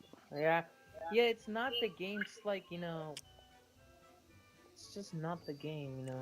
Yeah, I mean, if you want to But play that realistic card, you can literally point at the T-34. T-34 was a terrible tank. Fall apart, all kinds of other Yeah. problems. The armor was brittle.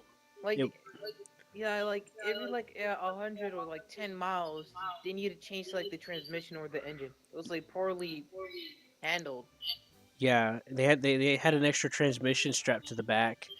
The tanks were made using slave labor, so there was a lot of gaps in the armor because there was Yeah, it's unskilled told me that labor before, man. and a bunch of other stuff. We'll get into that another time. The jumbo didn't work. They tried to make the jumbo, and the transmission and the suspension would break. It couldn't handle it.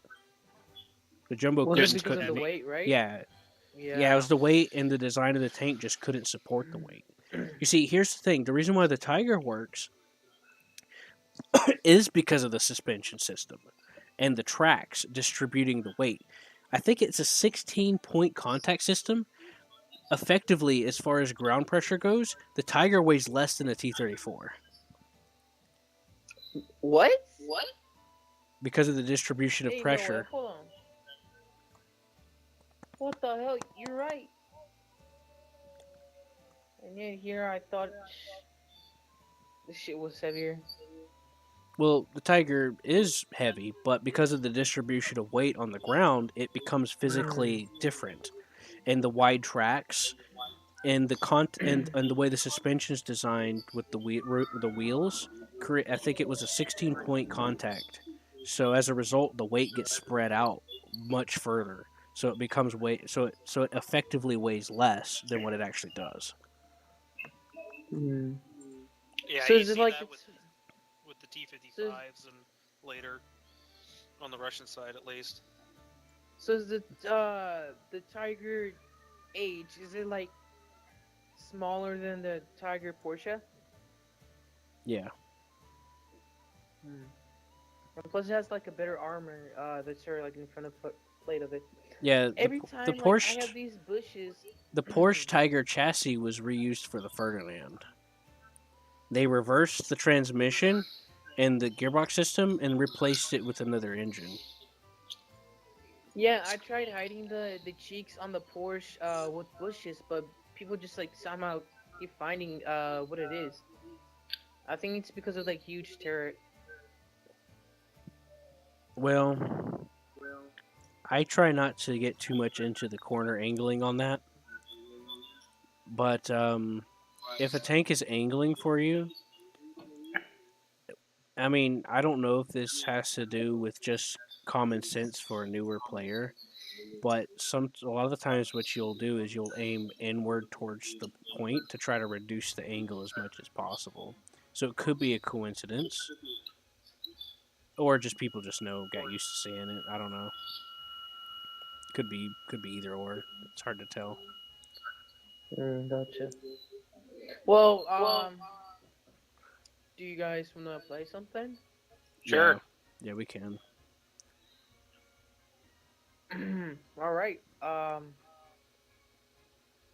It's because of this game that I got so passionate learning about tanks. When I first played this game, I couldn't tell the difference between a Panzer and a T-34. Yeah, I mean, I'm into tanks. I'm into all this war stuff. It's because like I don't know why. It's just getting to know more knowledge just makes you feel good. I do So, like learning Quarren, stuff. what is your favorite tank? Mine. I'm gonna go use the Quarren restroom. I'll be right and you. back.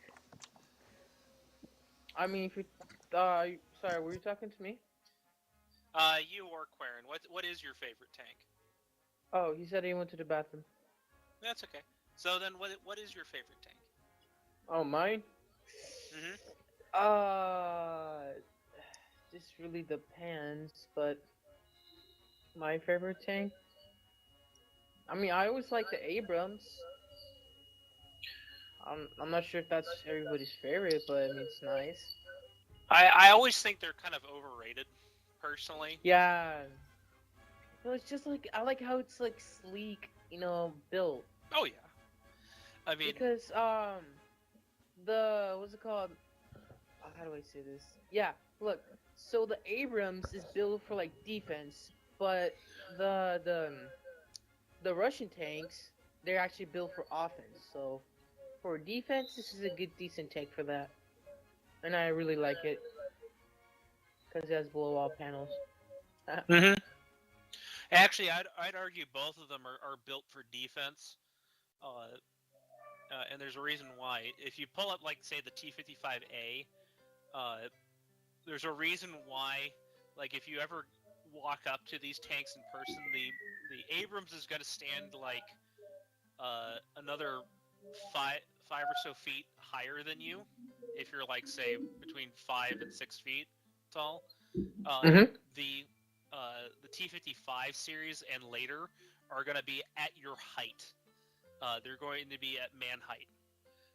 And there's a reason for that, is the way Soviet doctrine worked is that a lot of these tanks were supposed to either be concealed, so like in dugouts and stuff like that, where the only thing you see is just the turret poking out.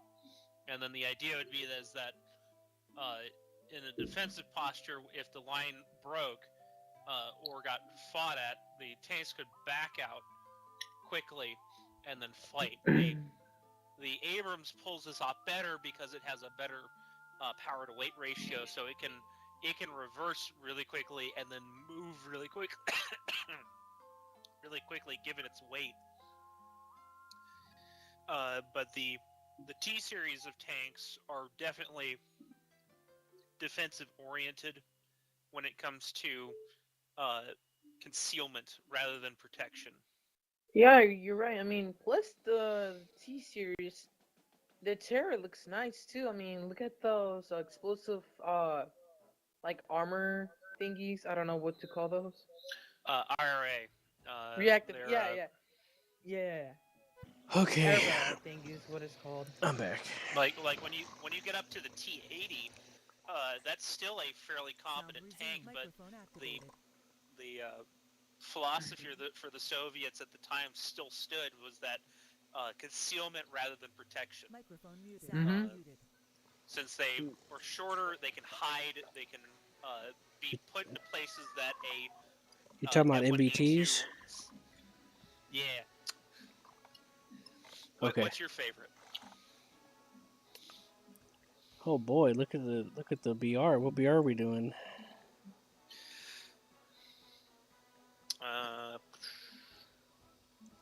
I mean, can I use Germany? Oh well, we could do Germany or America. It's up to you. Ugh. Oh, I got the Porsche Panther D and a Tiger H1. I mean, I could just change that. I could, do whatever. I think he's at And I also got 3.3 an in Osprey. Germany right now, so we'll have to help him get up a Yeah. little bit. I'm at 3.3, where I just got the Panzer IV-E, and I still am working Oh, on the Panzer III J1, and then I so got a you little guys, Panzer II-C. want to play then low tier then? Sure. If you up to. Or get If, down, if or you you want guys have to. any? Do you guys have any 7.0s or 6.3s? Oh God, no. I You do, don't? but don't Alright, then worry here, let about me that. Alright. So just change my loadout? I have this British friend of mine. You want to know how I taught him how to play the game? How? I took him into 9.0 and 7.0 in RB and Tank Sim. Told him to get into a Puma and told him to go crazy. And I taught him 3 important things doing that. A, your rank does not matter. If you could figure it out, you could destroy anything. Second, I taught him. Never mind. I forgot. Anyways, so then it went from there, and he started to realize that there was more to the game and all this other stuff. So it worked out. He did all right too. He got a few kills too. I just let him loose. A couple of them were night Okay. battles, So and I told him to use his gunner sight so he could see better. cool. But Quaren, you haven't answered my question. What is your favorite tank? Oh man, I am so thirsty. Are you trying to dodge the question? Trying to dodge a question. Dodging 4K. I it went down wrong. Oh, you okay, man? Whoa. Yeah, I just choking a little.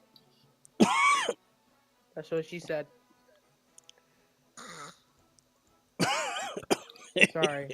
Sorry, I had to say it. Yeah, it was in the moment, man. You're gonna be looked at judgingly now.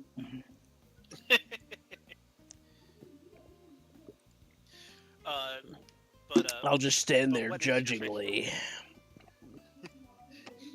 what is your favorite tank, man? Oh man, I could use some tea right now. Quarren, stop dodging the question, man. I don't know what you're talking about. I have needs. Are you saying the list is infinite and therefore Yes. uncalculable? Yeah, that's what I'm predicting right now. Okay, jokes aside, There's there's a so few much. tanks I like. I don't like just one. You can't just tell me to ask me to pick one. Fair. That's just rude. I got away with saying the T series, but of the Russian line, but okay.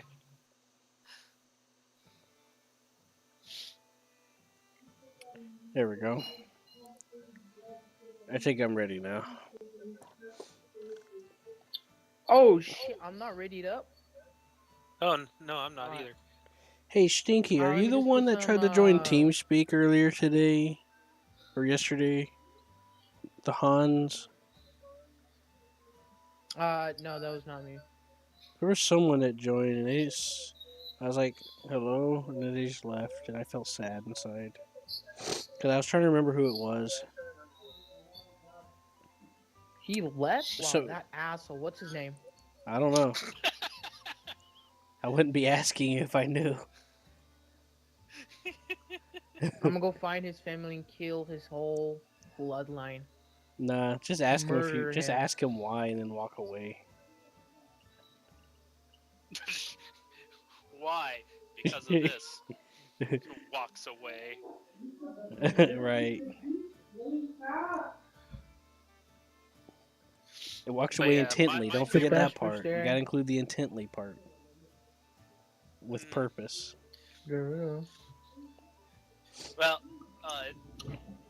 my two favorite tanks. I have two, and they're because of their a specific time period and kind of a meeting of two ends of two different technological philosophies. They're the end of a line, basically. It's Right. the M60 A1, and then the T55 The Starship? M. Not the Starship. That's the A2. Oh, right. But but the A1 was the one that was the final version of the M60 as a conventional tank. Hold on, can I kill any tank with the 105 howitzer on the The stew? 42G? Yeah, Yeah. you use the heat shell on it if I remember correctly. Alright. Let's put you down to heat. There you go. Alright, I'm ready. 3.3. Let's go. Just know that it's a little slower than your typical, so you might want to aim up a little. Wait a second, I he's wonder using the if I have Panzer any- 4E. That's 2.0. Did I get my Hold numbers on wrong? a second. Hold on. I'm gonna use Yeah, one of those. that is 2.0. I'm gonna use one It's of the 2.7. Junkers G1. The one that carries like 37 millimeters. We're doing Oh, yeah, it's 2.7, 2.0. not 3.3. I got my numbers mixed up. Yeah, There you sorry go. about that. I kept thinking to myself, something don't feel right. Let's 'Cause do this. Because I kept seeing him with the Panzer 4F2, and I was like, wait a minute. 4.7. Oh, there you go. 3.3. Yeah, hold on. I don't feel like making a preset too much, so I'm just going to find one somewhere around here. There we go, 2.7. That works. Hey, why are we 3.3 still? I have no idea. It's because of you. It's not me I'm anymore. sorry, am I not supposed to be? Yeah, he's 2.7. We gotta help him. We gotta help him fast track, fast lane. I taught him a few things a minute ago that he might be able to use a little bit here and there. It becomes more effective when you get into like 4.3 up to 5.7. Yeah. And up from Although, there. when I got the Panzer III J1, I found that it to be far more effective than any of the Shermans in the same tier group. Yeah, it also gets that extra plate bolted on the front. Yeah, Not bolted, the but second welded one. or whatever. Hold Yeah. on. So what tier are you in? The other dude. I'm sorry, I don't know your name. It's Ryan. Ryan. Yeah. Yeah. So what tier are you in right now? So He's this way. 2.7. Yeah, 2.7. Oh, okay. Yeah. I just need to get rid of these two. Hold on a second. 2.7. I'll just get this and switch it. Oh my god. I unlocked all the This. Italy planes when they came out, and now they have more. And I ain't bothered to go back.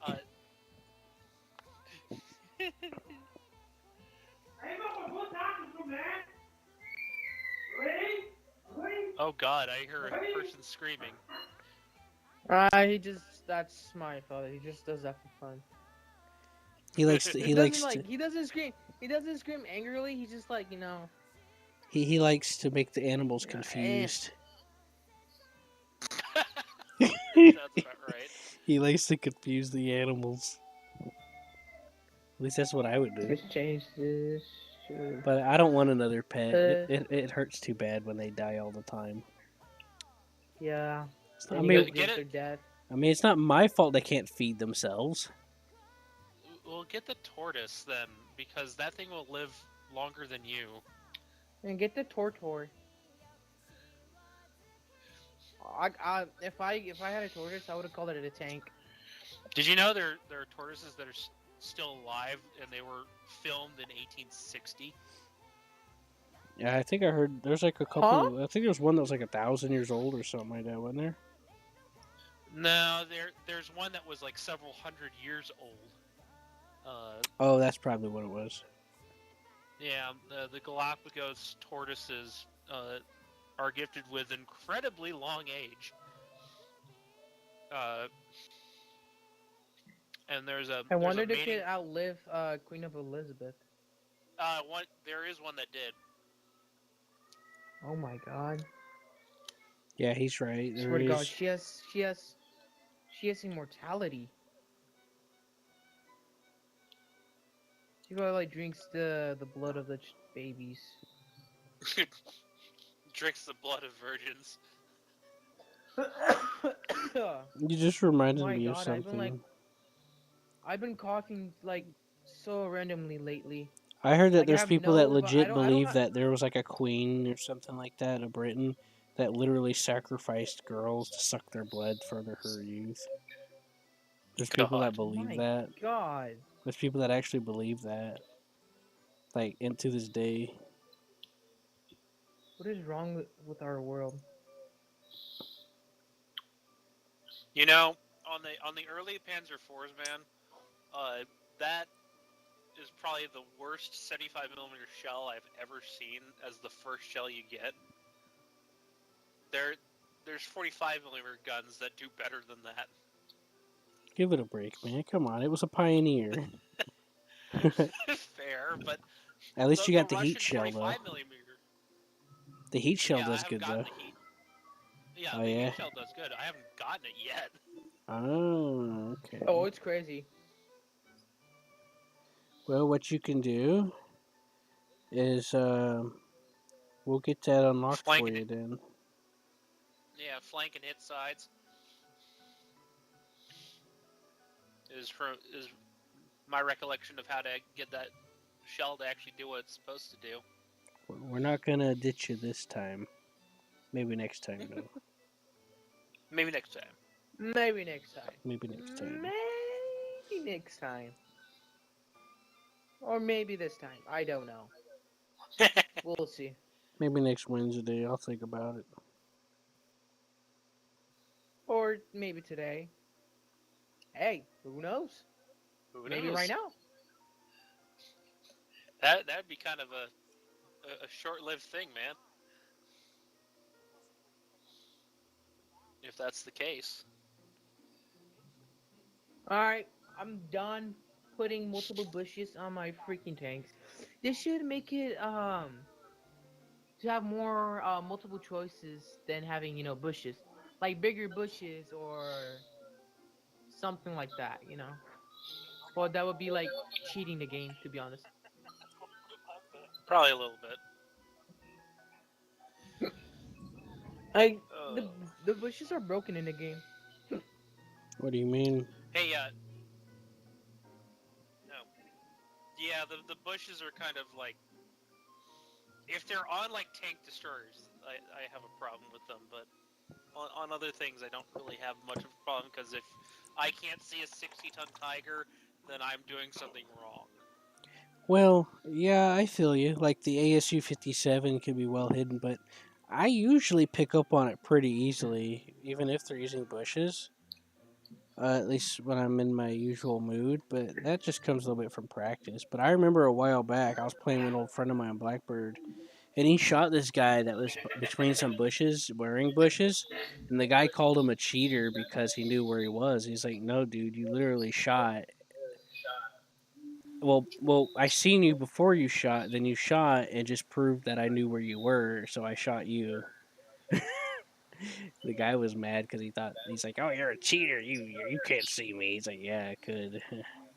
I'm trying to have some fun with that. The Junkers Jew, the one that contains two 37mm cannons. Oh, that The one. G1 and 2. It's literally like it's literally like one shot, isn't it not? Well, No. I used to be pretty good at it. There's also a custom cockpit that makes a custom sight to help you aim. But if you use the APHE on it, if you hit them just right, yeah, you could if you hit them at the right angles and stuff. But I would recommend you use the ME410 with the 50. Huh? You're not good with bushes, huh? What? You're not good with putting bushes around your tank. Look, I use some of these tanks for simulator too. I need to be able to see when I play simulator. Oh yeah. Forgot you put simulator. Wait, how come you can get like only those type of bushes? I thought you can only get one. Can you not?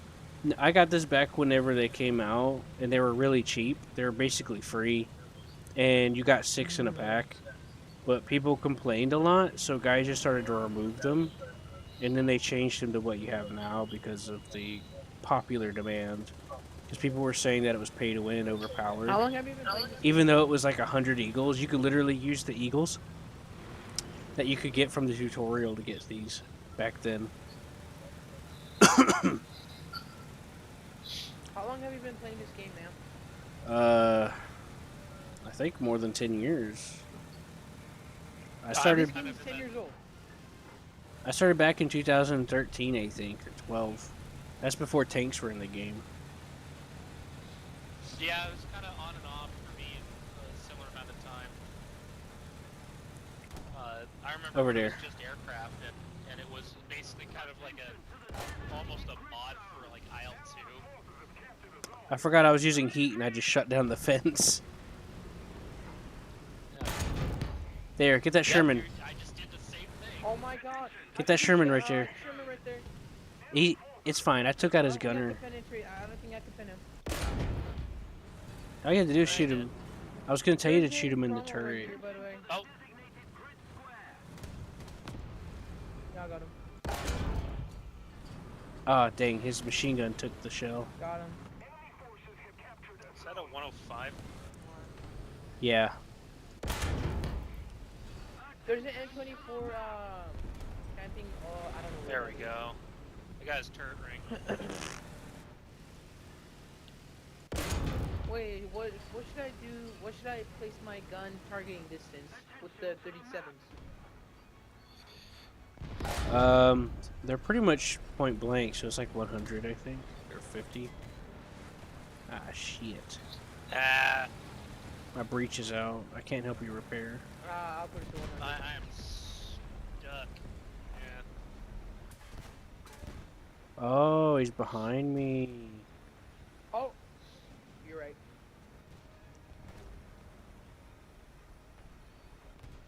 Let's drop some of that. Let's go to like 25. Take that ammo advice to heart. Anyways, when it comes to planes with guns, I recommend the ME410B2 with the 50mm. That one's really good at it. Oh, the duckbill one. No, that's Just the... mark where the target you see, so I could do like a strike on him. No, this one's different. And I see enemies in front of me on A. What is that?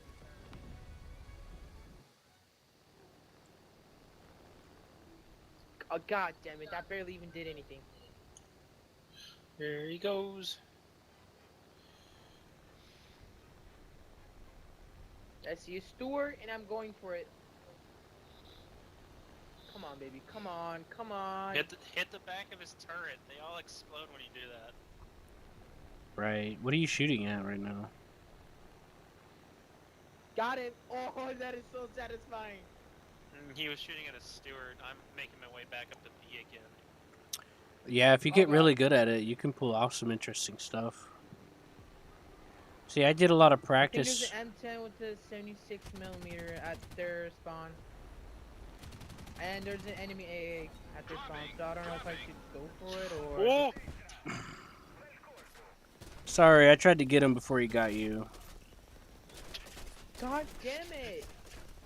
I It's saw the for A3 with the 105. I saw the bombs and that scared the crap out of me. Yeah, that and a Cromwell was on your flank. I tried to strafe it, Yeah, but I didn't have time or the room, so I dropped a bomb. I noted. I'd only just ran into them, so. I'm gonna try to now go get B. And now I go get my little Panzer II out. Go, little buddy. We all been there, bro. It's alright.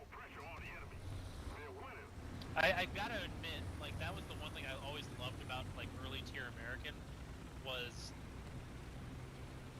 Ooh, I got a hit on that aircraft. I got an AA was all on, the but it's Stewards. like, I didn't know they were anything that bad here. Remind me to Stewards show were an you. amazing flight tank. Remind me to show you the ME410. My buddy Blackbird and I we get into a custom battle and we practiced shooting that 50 millimeter. And we got to a point where like we'd go into ARB and we'd take out entire tank columns in seconds with every shot. And it got to the point where you could snipe bombers and stuff because like since it's a big cannon, it has a longer range, so you could snipe like 2 kilometers plus planes and stuff like that. What? I used to do that with the ME262. With the 50 millimeter planet cannon on the plane. Cool. Alright, It's also faster than the Ju-87 one. Yeah. Oh my god, there's too many planes. I'm getting an AA out. That might not be a bad idea. I hit one of the planes with Oh, hit him once. Oh, Ryan, I just remembered. Panzer II. I just remembered something I forgot to tell you about. What's up? You know how to use cruise control? Yeah. So, if you use cruise control 1, especially if you're in a German vehicle, you get a lot of stability. You get a lot of stability on your Yeah. gun. Oh, cool. So you can shoot on the I move. got the aircraft. Now, Yep, with some of the Shermans, it has a stabilizer. It'll make the stabilizer work better doing that too. Okay. Hey, Corin, the you got Brit- any the Brit's tips the for same me? thing. You got any tips for me for being AA in realistic battles? No, stop asking, you leech. No, I'm just kidding. Lead. Wow. Lead heavy. If you think you're leading, just right a little bit further. Because you want to be actually like a couple plane lengths ahead of the plane. In order to lead right, since you don't get the indicator. Tell me how I know this. I learned this How do you really know this? hard on. I learned this the hard way on an M16. That you gotta lead. That's actually one of the easier ones to do it on too. But try a couple plane lengths ahead of the actual plane you're trying to target. So like if you have the Ah, plane, fuck! I forgot that yeah, he I could saw do that. that. I saw that. That was mean. Yeah, I was about to kick his ass too. Yeah, you got to the side of him. You know, it killed me. You saw what got me, didn't you? Yeah, it was a Sherman. No, I mean, you know what I mean. The 50 cal. Yeah. And that What sucked. the hell? That was- Why is there Stu 105? I'm not used to being this low. Isn't that the fun and the excitement of being at low tier? Yeah, somewhat. Just it's been a while, my man. Come on, Cromwell, turn around. Let me shoot at you. He didn't take the bait. I mean, low tiers are fun. They are, especially using in machine guns with I forgot that this one wasn't an the armor autocannon. piercing rounds. I made that awkward shot because I thought this was the autocannon one. It's not.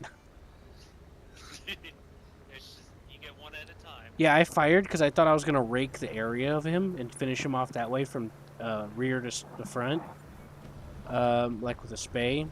And nope. Uh-oh. This is a cannon. Yeah.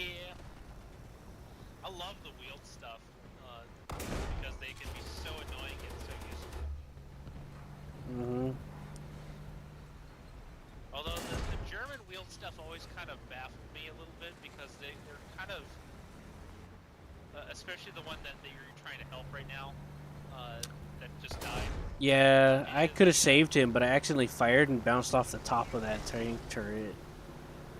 Yeah, but yeah, those German 8-wheeled ones always kind of like were a little too much cannon for that type of vehicle at the tier it's at, and they always tend to be a little bit slow, so they are always easy targets.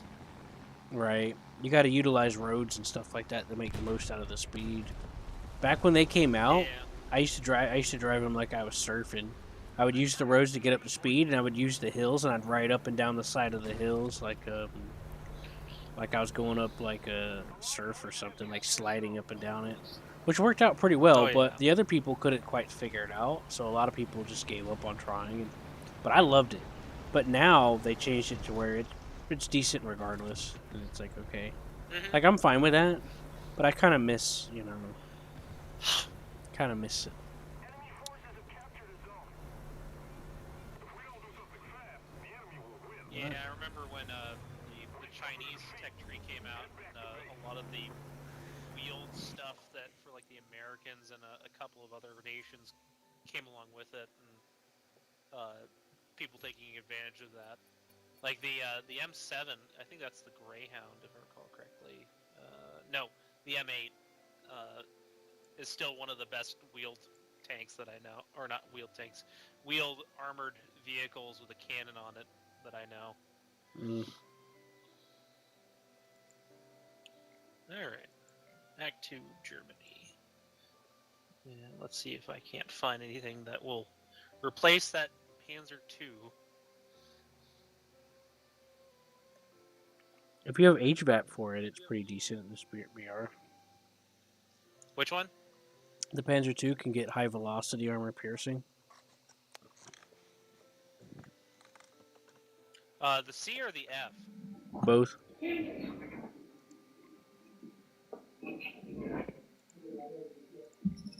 Oh, yeah, that is pretty good.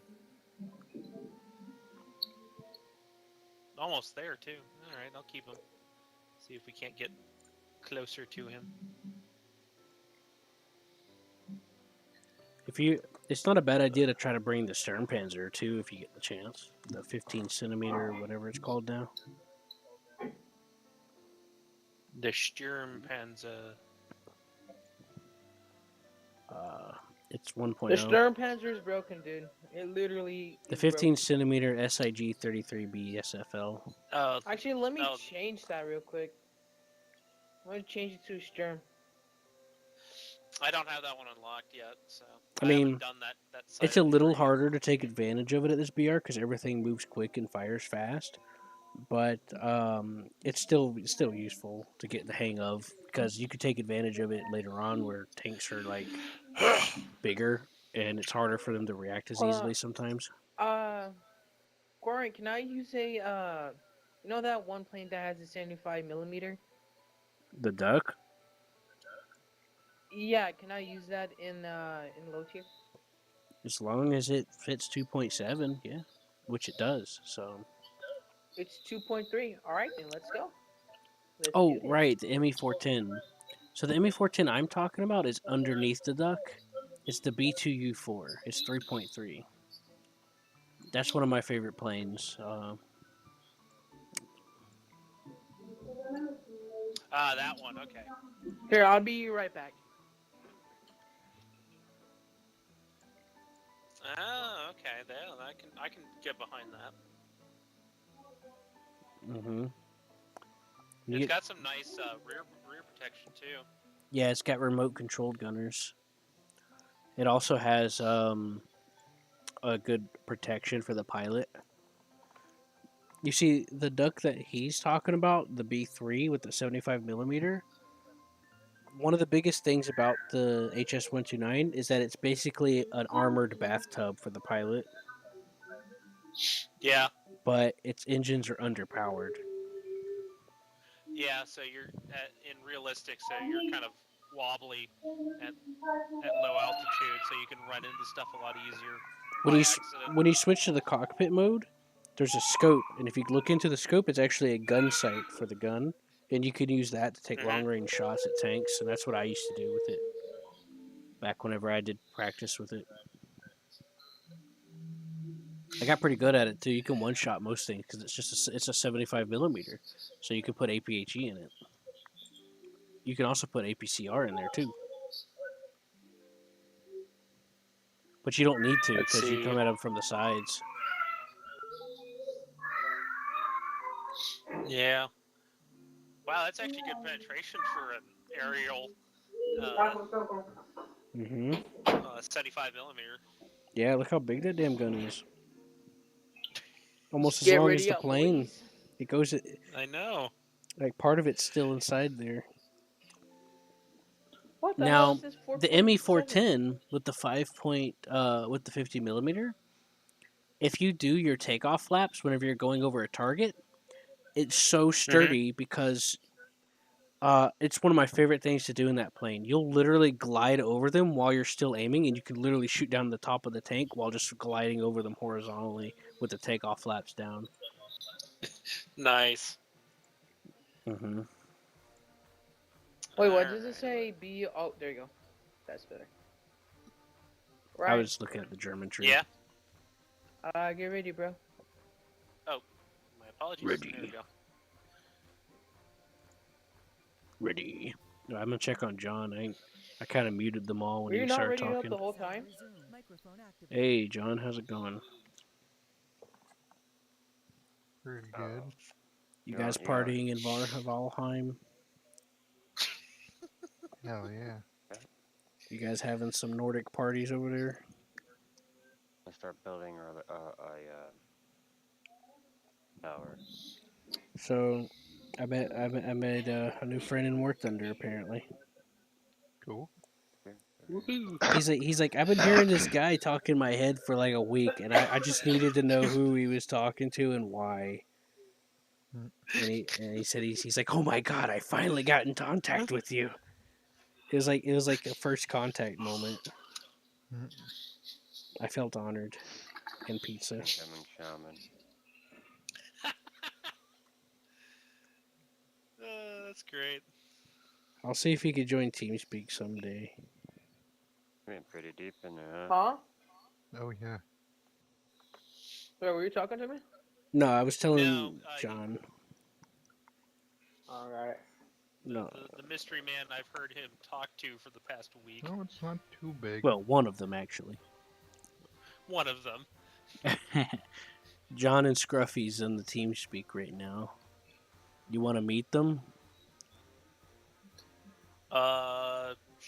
Sure. How do I do that?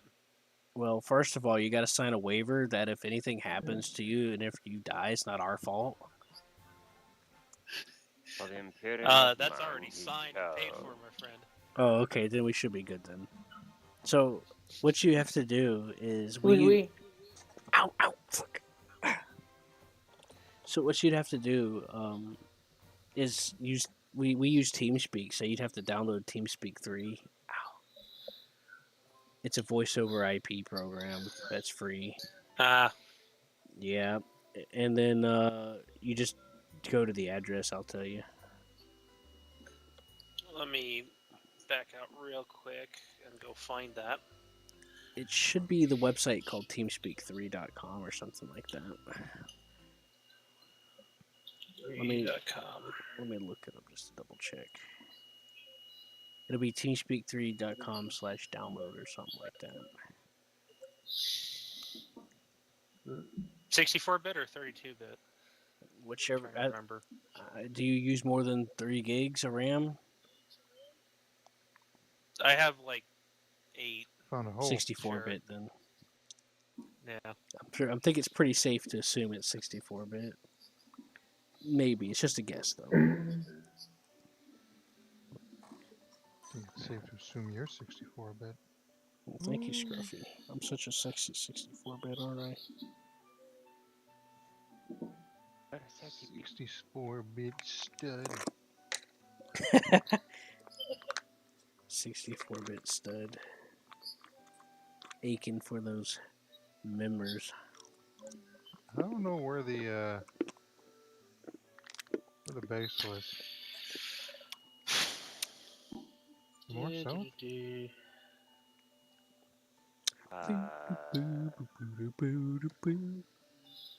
Oh no, oh wow, okay.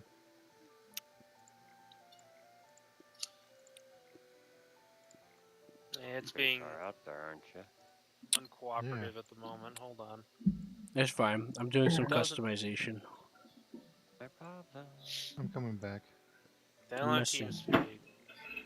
I'm messing with my camouflage here. Ow. You're messing with your camouflage. Yeah. Hey, Stinker. What's up? Go to one of your tanks. Do the Puma. Go to the Puma, and lower the camouflage scale. And check it The out. one with the wheels? Yeah. The camouflage scale. Yeah. Turn it down to 0. Alright, what now? Just take a look at it, I guess. Oh wait, that's the one. Never mind. That's just brown. My bad. That's probably not going to do anything for you. What's the other one you're using?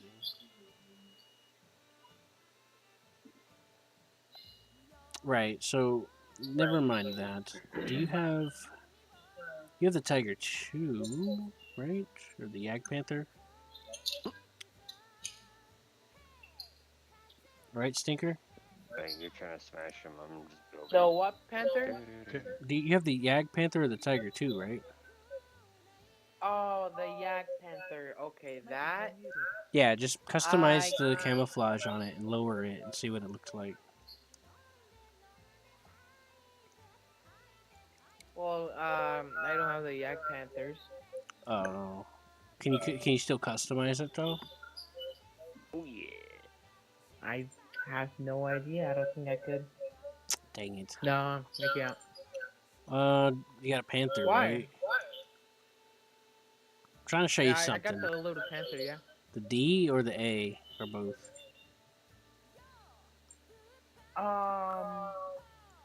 Let me check. Panther. There's so many tigers in here. It's so weird. There you go. I got the Panther D. So go to customization on it and lower the camouflage scale. Oh, what? That's cool, man. I did not know about that. Mhm. I'm sorry, man. I'm not getting something's not going well with this, so I might have to just try to download it at a later time. Yeah, that's the same thing happened to me, man. What happened? It's like you I can't click on- download it, huh? Yeah, where I get a green download, and then it does nothing on that, and I check downloads and I check everywhere else, and no sign of TeamSpeak 3. So Yeah, might I be tried doing that. I something- went to check my Memphis, files right on my there. PC, and I don't see it. Huh. Let me see something then. You use Windows, I assume, 64. Yeah. You click Obviously, agree and man. download at the bottom, but it doesn't do anything, right? Right. Mm-mm. Hmm. Do you think it's ad blocker? No. I turned it off, and I'm like, and I it's still the know same it. thing. I knew I was. I'm like, oh, it's probably I don't have any ad blocker on almost mine at the moment, so. moved over. You know, I could No, it's upload my moved. exe No, we're for good. you No, we can do our thing. using You can do media that, player. or Would join us Right? in this do you have a Okay. glorious Discord? adventure. I guess I could send it to you on Discord then, Or if but only Sure, for a beat moment me. because new friend he Discord got on I Wharf got hacked and through Discord before. as Valheim, he can join Yikes. too. What happened? I also don't like them monitoring everything I do The and more the selling it. merrier.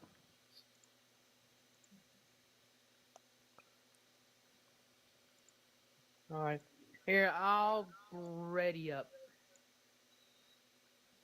Here, I'm Quarren at 7553, I think it is, or something like that. Hold on. It might be that because I have War Thunder running. I was able to do 'Cause it I can't though. even I just did it. Hmm. But Or now then it's it's not just my letting me. Now that I'm trying again, I'll just send you my other version. Hold on.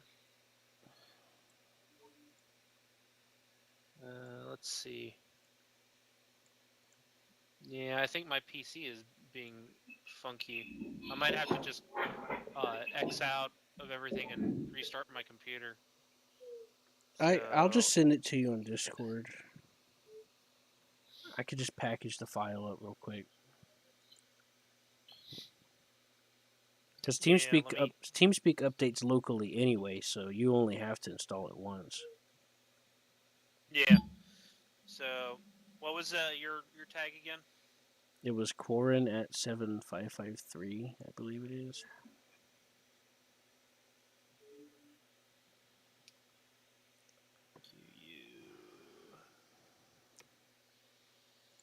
Now I'm only doing this for you guys because normally I normally tell everyone to just forget it because I don't want nothing to do with Discord most of the time.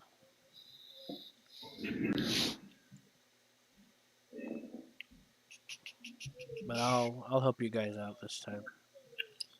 Okay. Just make sure you think about me whenever you learn how to read better than I can.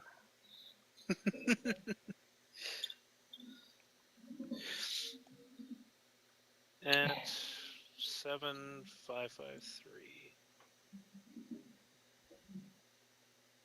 Man, I'm not getting anywhere on that either. Bro, I wish you could, no, you know My one of friend. those guided missiles, ground Yeah. missiles. I wish you could guide those by yourself. I controlled them. You can. The MCLOS bell pups you can. The No, MCLOS like missiles. yeah, like the ATGMs, right? Once like you shoot it, you can like go to the camera view of the missile. Bro, I think that would be overpowered. I think you're on drugs, man. Nah, I'm just No, no, kidding. there was just like that. That was it was just like Stinky, are being you gonna add me now that you got the chance for me to send you the installer? Because I'm gonna get off after I yeah. send this Oh, to him. I'm not getting back on it. On Discord, I mean. Working on it. let me see. See, Quarent. Yeah, it's just like my War Thunder name, but at 7553 at the end. Hashtag 5773. 7553 and a half and 3/4. 7553. You should be getting a friend request from Failed Ranger. Who's that guy? He's creepy. That's me. I'm Yeah, suspicious that's of me. this person. I don't know if I There's can a fun trust story him. attached to that name. Yeah, me too. There you go. Ah, dang it! I gotta compress it. Hi, BB. Fucking. Hold on. Let me make a highly compressed version of this file. You got 7-zip, right? you like my duck? Yeah, I can do 7-zip. That thing's Okay, my baby duck. because that's the best way I'm gonna have to compress it. Yeah, I Yeah, don't know. I that's a think the nice duck. installer on the website is broken.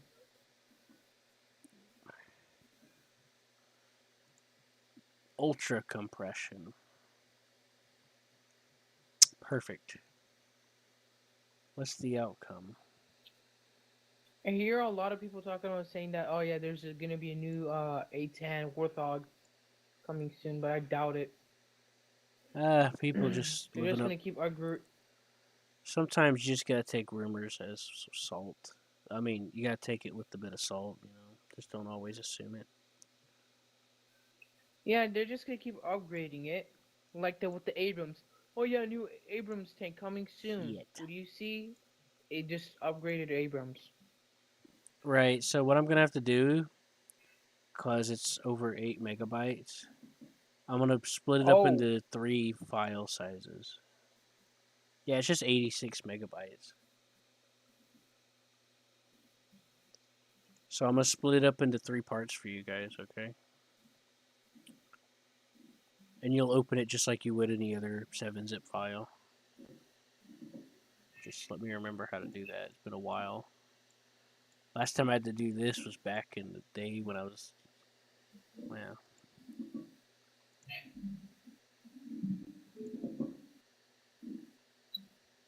split into volumes. All right, let's see here.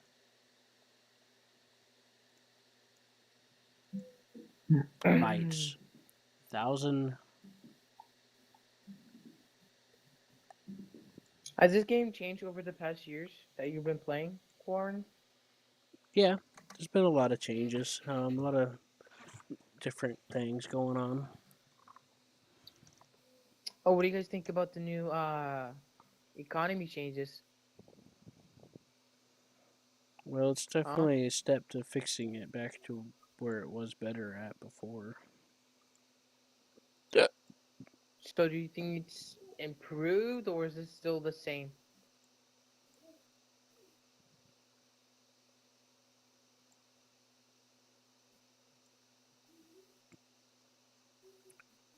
Um,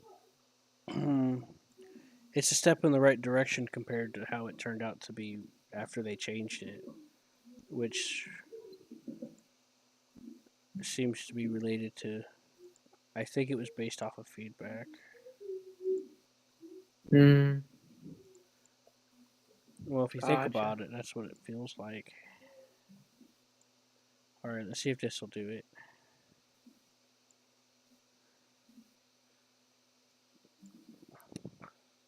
Quarren? Yeah, just give me a Hey, second. sorry, I had to restart my computer. It was Oh, not being happy about it. uh, There we go.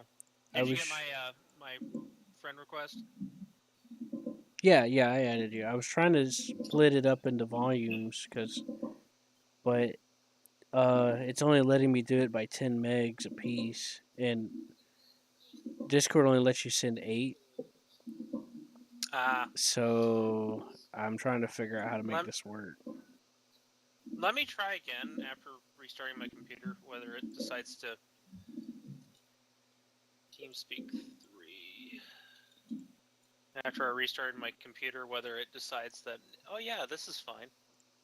That's probably it. Cause see, I first tried to download it and then I canceled it, and I tried to do it again right after, and it just wouldn't let me. So maybe you're right. Maybe it has something to do with the memory. Downloads 64. Does fuel count in air RB? That doesn't make you heavier. Yeah, yeah. Fuel. The more fuel you carry, the heavier you are. And in some cases, it'll either make you easier to light or harder to light, depending.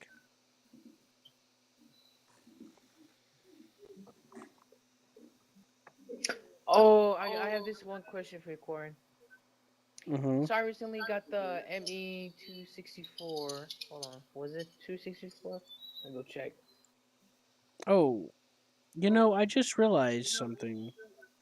You know how I Yeah, mentioned the the media ME fire thing earlier?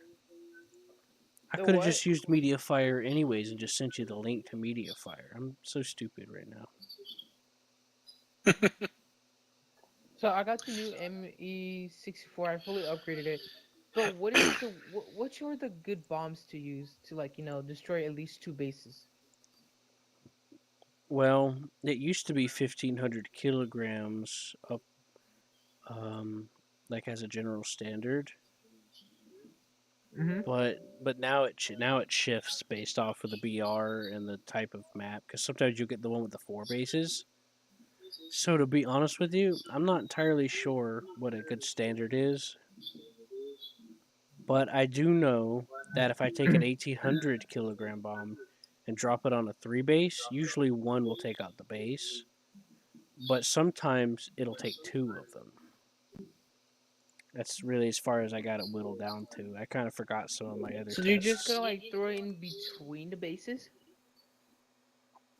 No. What I like to do is I point my nose up 20 degrees, which will make the bomb like 100% accurate because you could tell because the bomb sight stops swaying. And then Mm-hmm. you drop the bomb then and just drop it in the middle or whatever. As long as you get it in like the actual base itself. There you go. I linked you the media fire link. That'll work. Oh, alright, thank you. So as long Yeah, as and if it, you it get works, the by the way. bombs in the middle, then you would destroy the whole base, right? Yeah. You want to try to do damage to the Exactly. actual base. The new But house. what about the 1,000 kilograms? Well, it would probably take two of them. Um, So two bombs for two bases. I know. Let's see here. If I remember correctly, let me think for a second. There was when I did when I flew the F-105. I did the 750 pounds. That's about 480 kilograms. No, that's backwards. Okay. I did actually was able to download it with the original link, by the way. Okay. So There you go, I've got Stinker. I that. sent you the file if you needed it. All right, thank you. I'm gonna I'll log out just of let it there download now. after I get off. All right, is there a way that I could choose my own maps so I could play with the bomber that I could use to destroy maps like Well, bases and all that? one of my favorite bombers is the DO-217M. It can carry four 1,000 kilograms. The BO2. The Oh, the DO-217M, DO 27 the M1. 217 M. Oh yeah, I see that. Yeah, it can carry four 1,000 Two kilograms. or the what's it called the DOJC something like that. Oh yeah, Mhm. JU 288C. Yeah, that can only carry two though. Yeah, to 1,800 though. So I don't know Yeah, if that's good, but I'd rather have four 1,000s whenever I'm going after tanks. mm. But the 1800s So aren't wait. too bad. They do give you a Got it. little more range for the explosion, but Hmm. I'd rather get four chances than two. So if I play like custom battles, and does it also if I like start at random like a custom battle, do people can join me or is it just gonna be me? If you put a password on Okay. it, if you put a password on it, usually people won't join. Alright, if I start my own custom, would I still get the rewards or not? No, No. it's just for practice and stuff, and just having fun with it. Oh. Or do you know how I can start like in my own match but still get rewards? No, custom battles, it's not for rewards. You don't win or lose anything. Damn. So it's just ground realistic and that's it. You could do tank sim too. Or arcade.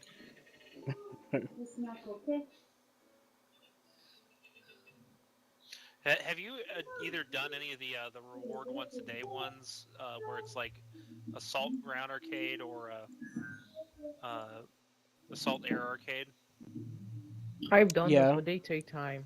it requires teamwork because if you don't win, you don't get the full reward. So your team actually Mm. has to like do something instead of just letting them lose.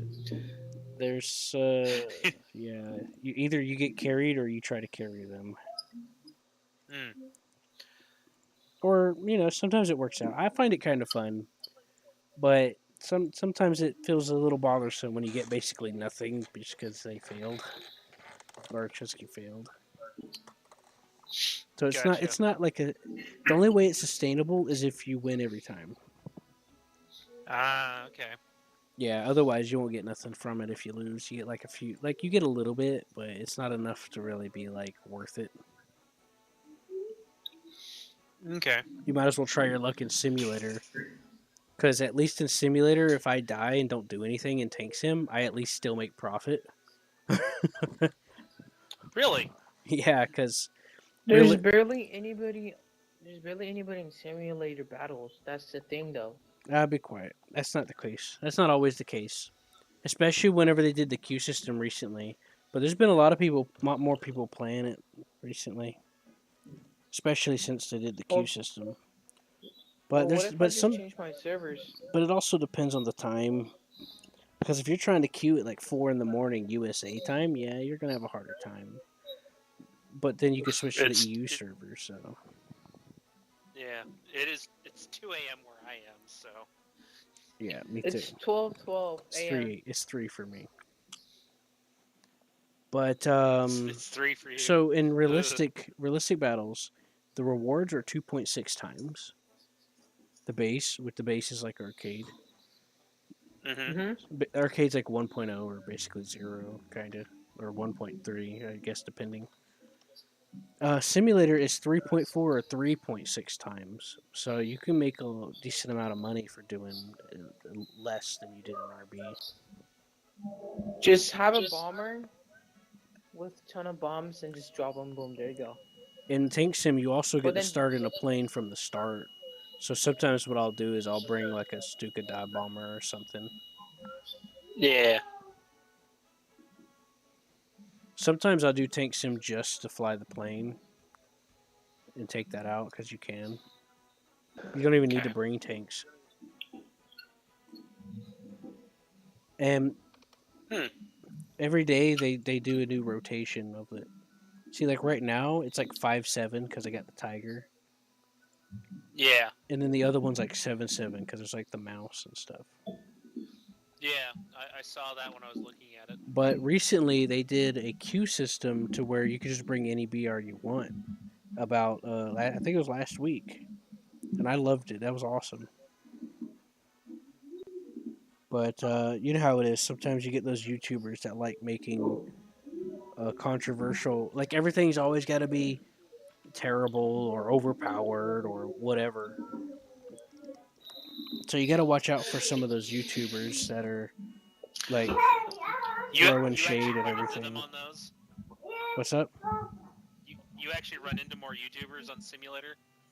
No, I'm just referring to in general because you got to be careful. There's some people that would give you some bad advice about the game.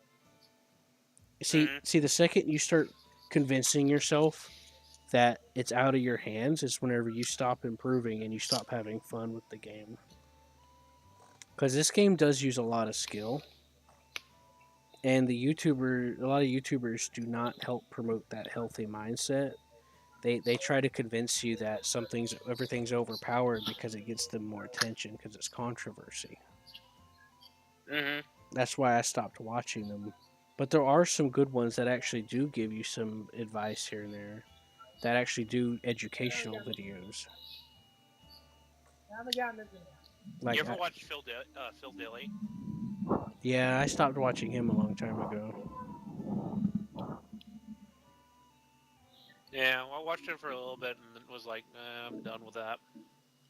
You This guys one want to play now? this one time about a year ago, he put out a video saying the Whirlwind needs to be 10.0 because it's really overpowered, and he kept doing jump cuts of him hiding around a corner and shooting behind the tracks of higher BR tanks. And it's like, wow, what do you know? Somebody that knows how to use a vehicle is using it to do well in it. And I got mad. I made a comment about it. See, I wasn't. Hey, See, I already stopped watching him at that point, but someone pointed me to the video, and I just kind of got mad. I made a comment and called him. I was like, "You motherfucker! You're the reason why we keep getting fucked up shit." Yeah, because anyway, War Thunder tend to listen to those content creators. Well, they listen to what they perceive. Like, okay, if you have a player base and you just dealt with one of the worst, they almost had to quit the game. They almost had to shut down War Thunder because of their lost so many players because of what happened with the wargaming thing. And Mm-hmm. they're trying to do what makes people happy. So there's been a few changes because of people getting like thinking crazy stuff like, "Oh, I died because it's obviously overpowered." And then we start losing good stuff in the game because of that. It's Because not the you game, have it's this the vocal minority that thinks it's the game that's making them lose and not them making a mistake. And then they're like, "Oh, this needs anyways, to be changed or this needs to be removed." And the developers are like, "Well, if you want it, I guess so." So, due to popular demand, they do that stuff, which is, I think, part of what happened with a lot of the money, and that's why the B-29 cost so damn much.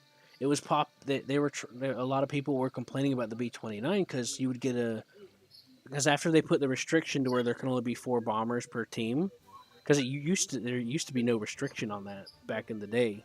There used to be like a whole team of bombers. It was awesome. Anyways, the match would end very quickly before anyone had a chance to fight because there'd be B-29s just go and bomb the bases and it's over. yeah. So it was popular. I was opposed to this because I knew it was retarded, but a lot of the popular demand was that they should make it so ungodly expensive to use it that people won't want to use it. And now look at it; a lot of those same people turn around and now they're complaining that it's too expensive, and they got what they asked for. And that but they were so loud about it that the developers were like looking at it back and forth, if I remember correctly, and it became a thing. Damn. Yeah, like I remember early on there was a version of the 820 that was just a standard bomber, and that was an early twin engine bomber you could get, and Hmm. they got rid of that a while ago, which is kind of a shame. They're actually adding some new ones in soon. They're adding the B and the C version Oh, of the cool. B-20 or B-26. I can't remember which, but it's basically an A-20. But yeah, I remember Go ahead, early bomb on there used to died. be a version that was just a dedicated bomber, and that was one of your first And American there's a troll nearby. double engine. And what do you What? get for early double engines now in American is No, the nearby you. Catalina. Mm-hmm. I mean, Hmm. that's just sad. Want me to come over? I mean, you take that into any game, and it's immediately swarmed by fighters. Oh, Anyways, shall we play a game? Yeah. yes. Um, Okay, let me ready. Anyways, I sent you whenever you get TeamSpeak. continue When you get tomorrow. TeamSpeak going, just use that address I You're sent heading you to in bed? there, and that's for the Yeah. server. There's no password or Alright. nothing. Microphone Okay. What about your stuff here? Is that gonna stay there? What are you gonna do, Scruffy? You going to bed? I'll probably keep playing this. Okay. You want to play War Thunder? No. I'm already on it. Might as well, right? Bro, the fucking Russians destroyed the No. Antonov. It's your gonna get favorite my ass kicked and get 2.7. Frustrated. 3.7 though. Yeah, I heard about that. They ended up bombing it and it burned. Yeah. So it's effectively Oh, gone. fucking way, actually, just go to bed. Mm. Rest in peace, Murmuya. I still think the Sea Dragon going out to sea and being as a Yeah, we're as a good now. derelict boat Okay, was kind of Scruffy. funny. You're going to bed? Yeah. Okay, go eat some pizza. Microphone Alright. muted. User disconnected from your channel. Microphone Wait, what activated. got bombed and burned? The the biggest commercial jet Antonov. in existence was it was an Antonov that was parked at a runway in Ukraine. Stray bomb hit the overhang hangar that it was being housed under, and the plane burned.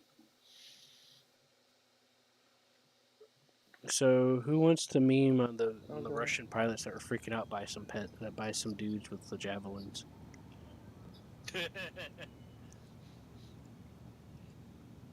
Pilots or tankers? Because Pilots. javelins don't work against aircraft. As long as it's got a heat source, it can lock it.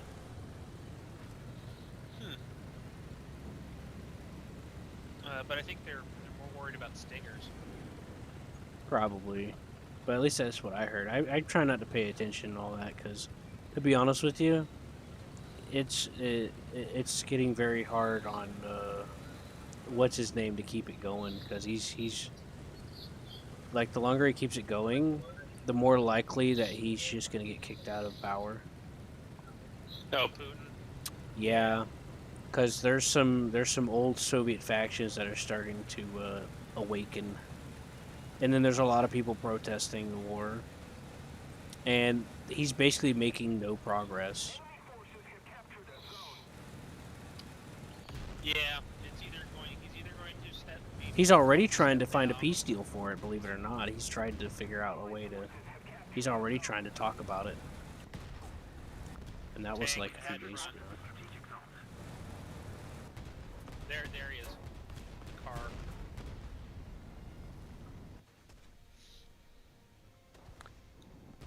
I'm so used to bouncing artillery shells that I didn't even think that would happen. What? Artillery shell hit me and destroyed me. It hit me on the corner of my top, killed me. But I'm so used to being in like the higher BR Germany where it's got heavy tanks, and I'm used to just shrugging it off. Because it has to hit you directly on top. You can't just hit the corner and bounce off. Yeah. Which is very annoying whenever I call artillery on them and it doesn't do jack. Well, now it's going to do even less jack because now it's got the smoke signals. Yeah, because then you can just kind of. Well, see, what you would do, what you used to do before the smoke was a thing, and even somewhat you still kind of can if they're not paying attention. What you would do is you would call it already to where you think they're about to be, because if they're not in the region close to it, whenever you call it, they won't get notified and they'll just drive right into it. Because if they don't pay attention and see the ranging shots, then they'll just get destroyed. Because they won't be paying attention because it won't pop up on the screen telling them. So that's what you used to be. That's what you would have to do is you drop it preemptively to where you think they're going to be, which was usually the case because you can kind of get a feel of where the crowd would be going at the start. Okay. I'm over here at the park. Story? Yeah, I see where you are. Do you want to hear the story of how I got the title Failed Ranger? Sure. I am a DM, and I've done both Pathfinder and. You're a dominatrix? Dragons. Not a dominatrix, but close. That's a good joke. I'll hold on to that. I run games. Well, the thing is, I run games for other DMs, so it gets pretty gnarly in our games. Right. Of how messed up they can get. And I have. I've heard some horror stories. I have the unique ability that if I'm creating a character, eventually that character will turn into a shitty ranger. Doesn't matter the class, doesn't matter the race. A shitty what? Rapier? Ranger. Oh. So if it's a fighter, turns into a shitty ranger. If it's a warlock or a wizard, turns into a shitty ranger. That is somewhat competent. But if I play a ranger, he turns into the failed ranger. And so whenever he has to roll in order to do something, he fails the roll. Like if it's supposed to be like rangery stuff, he never passes the check, which is hilarious to watch. And so that's how my entire group basically labeled me the failed ranger. That's what always happens to all of my characters, and it's both funny and bad at the same time. Well then, that was a thing. There's this picture that I have where someone was typing into Google and it auto-completed. It says, "Why can't I stop building shelves?" And then it cuts to like this picture of like a skeleton guy just having shelves just throwing out all around him. He's like, "Oh God, I did it again! Why do I keep doing this?" So yeah. I'm currently dying over here. So it's like, why do I keep accidentally building shelves or something like that?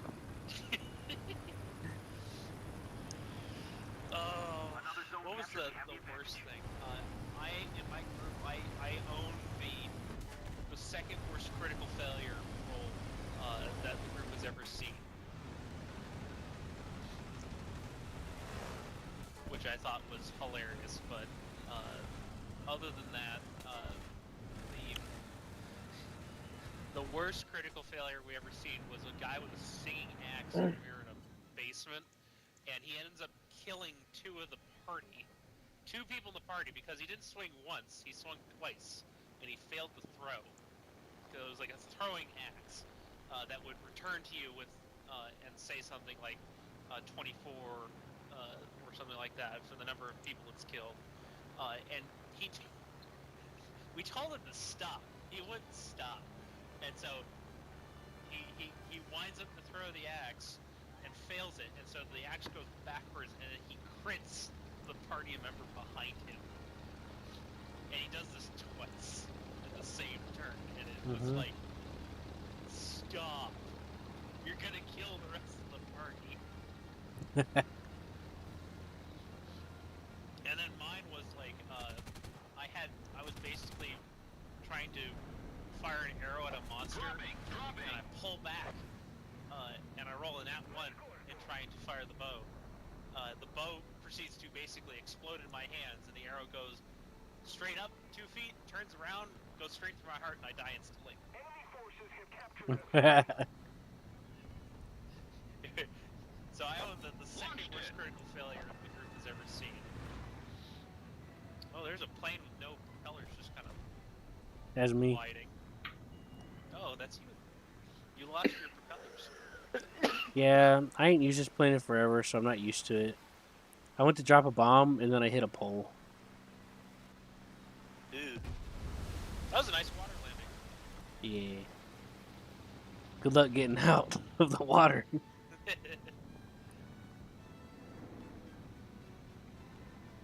Oh wow, that was the last of the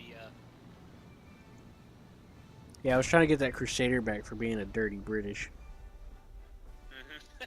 He corner camped. Oh, that one. Yeah, I saw that.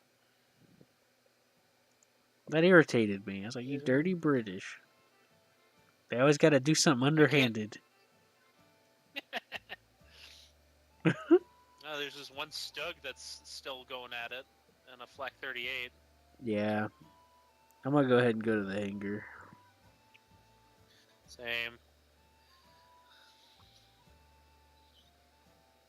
Go back to the hangar, you. Well, you sure told him. Hey, Stinky, are you still at the hangar, or are you back in the battle? I can't leave. You can't leave. Hold on. The game put a gun to his head. You can't leave. You're with us now. Bye. Hey, Corin, have you messed with helicopters any? Alright, A bro. little It's bit. getting late. I'm gonna get off. All right, see you later, man. Okay. Alright, good night. Okay. See you. Wash those toes. So it's always stinky. So yeah, a little bit. I need more practice with them though. Yeah, I messed with them in kind of the menu that allows you to Test drive it. mess with them a little. Yeah. But I think they would work better with an actual joystick Well,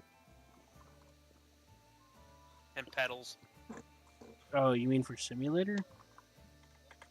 for anything. I've tried using them with keyboard, and they're just kind of janky. Would be kind of the right word to describe them. You gotta get. I used to practice with it, and I got kind of decent at it, but I haven't practiced in a while. So, and add on to the fact that I've been really sick and just making silly decisions when I play. So I'm not the best for it right now. But you can make it work if you play around with it. You might want to play around with some of the controls or something like that. I think I did some of that. Yeah. Because you got the hover mode and then you got the other stuff. See, in Simulator, if the helicopter supports the counter rotation or the SAS or whatever, when you hit the hover mode, Mhm. it'll stabilize it so it won't keep spinning constantly. Because like if you try to take Gotcha. off in Simulator, you'll start spinning. But when you hit the hover mode, if the helicopter supports it, as long as it's not like the earliest helicopter, it'll have SAS mode and it'll stabilize. Nice. Oh, and before I leave, because it's like almost 2:30 for me, and I'm dying at the moment. There was a documentary I wanted to suggest to you that I thought you'd find interesting. It's called Chosen, and it was a couple dudes who interviewed Korean war vets who fought at the Trojan Reservoir back like 10 years ago. I thought you'd find that interesting. Let's see. Okay, then I'll try to look it up. I'll find a couple to send to you.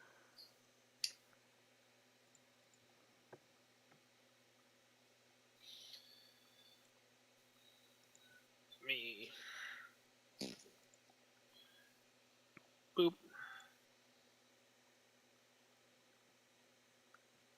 So here's one of the first ones.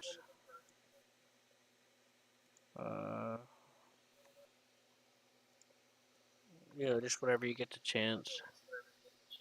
Oh, cool. And there's another one.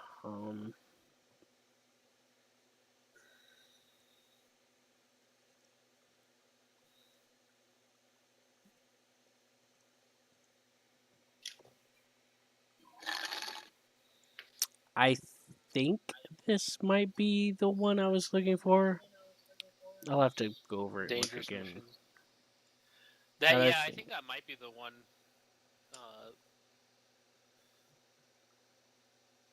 I think that's the one that replaced Greatest Tank Battles, or they just renamed it or something. No, this is a different series entirely. Oh, okay. Yeah. See, they got one for bombers crews too for B-17s. Ooh. Talking about how Nice. Yeah, talking about how there was a lot. It was really deadly, and like the B-17s. It shed a little light on how the B-17s are just overrated. For how supposedly powerful they are. Oh yeah, I mean they did have some there's toughness, but that was the exception, not the rule. yeah. they didn't have a lot of armor. The engines were okay, but they were they were the end product of a very poor strategy of not using cover fighters for their bombers. Yeah. And it was like, we'll just put guns all over it; it'll be fine. Yeah. See, America had some. See, you hear about Germans' forces bickering, but America had their forces bickering too. They could have put more external bombs on P-47s and stuff like that, but they shot it down. Yeah. Uh, but yeah, I remember there was a couple examples of like uh, of interviews with like There both you go. B-17. Ooh, dogfights. One of my favorite shows Oh, from the my History bad. Channel. That was part 3. My bad. I was trying to find the one. My bad. There was like a whole one. It's talking about how the suicide BF-109s. Yeah, they were technically suicide, but that's not what they were They aiming wouldn't for. kill themselves. They would kill the plane. Yeah, because the the BF-109 was stoutly built enough to ram into other planes, which I find funny. I found that in War Thunder. The BF-109 tends to survive more air collisions than other planes.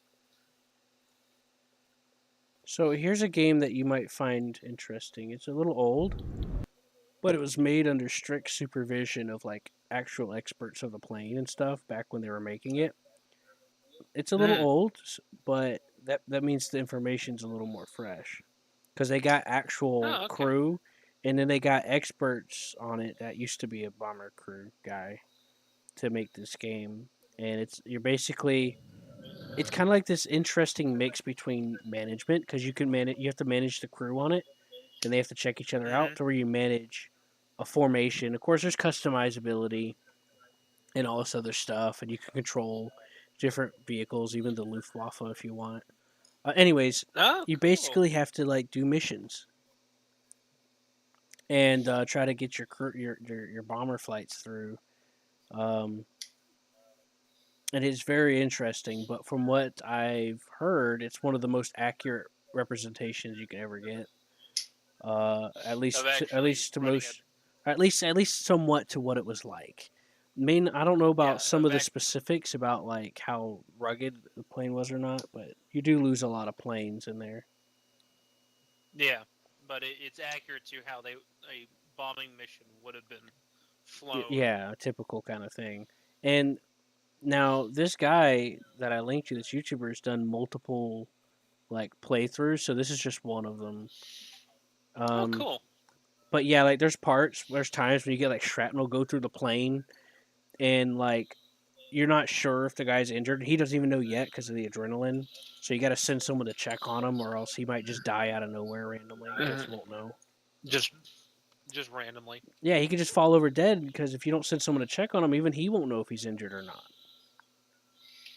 And then afterwards, he'll start screaming in pain or something once everything settles down. Like it gets that realistic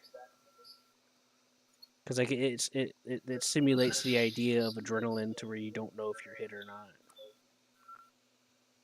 And like some of them get spooked and stuff, and you have to like tell them to like go around.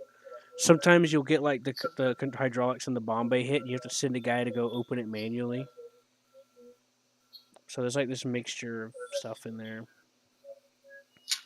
Here's a scene from that movie I was telling you about, or that documentary. Right. It's a pretty like no holds barred. Like they don't sugarcoat it. Like I thought it was disturbing in that in some of the interviews they're interviewing people who are missing fingers and toes and body parts from this experience. Right. So So as a you might oh find some knowledge in this too.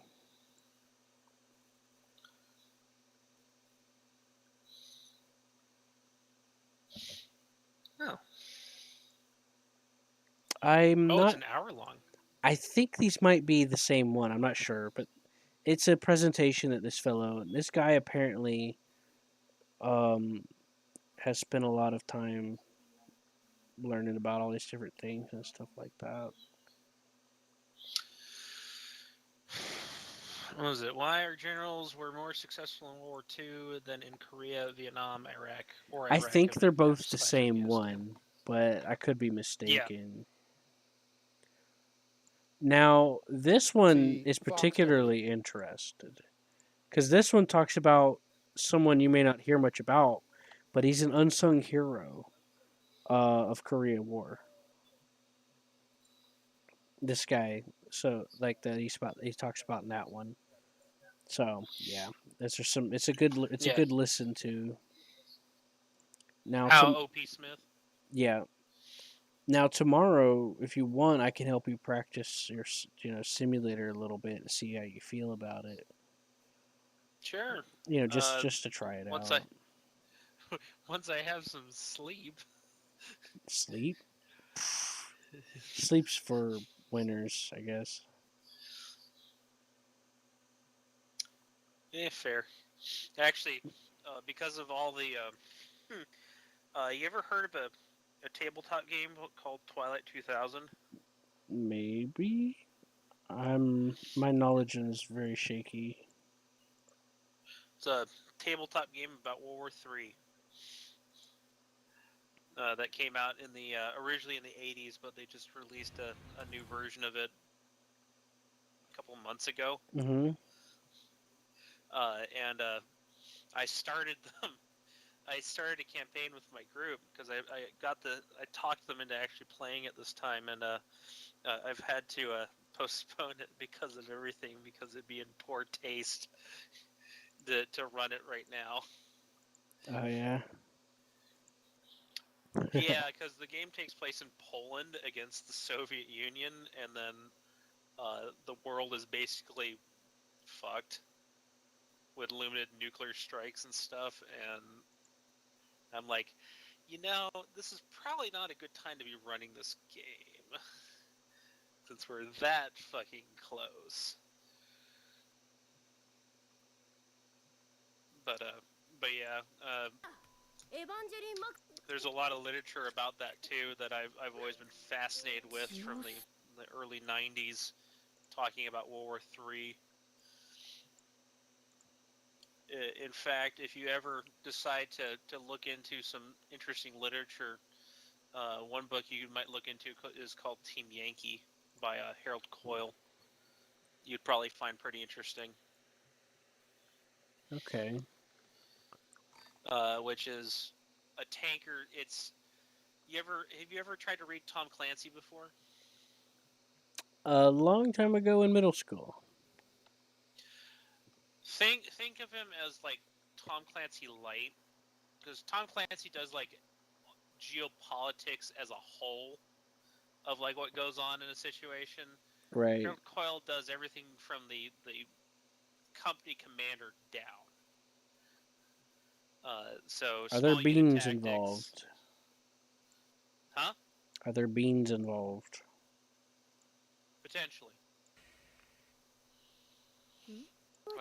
But Team Yankee is about basically a armored combat team being sent into the Volga Gap when the Russians start storming through it in '89 or '85, if I recall correctly, and them using their M1A1 Abrams to fight off Soviet T-72s, which I thought was an interesting series of engagements.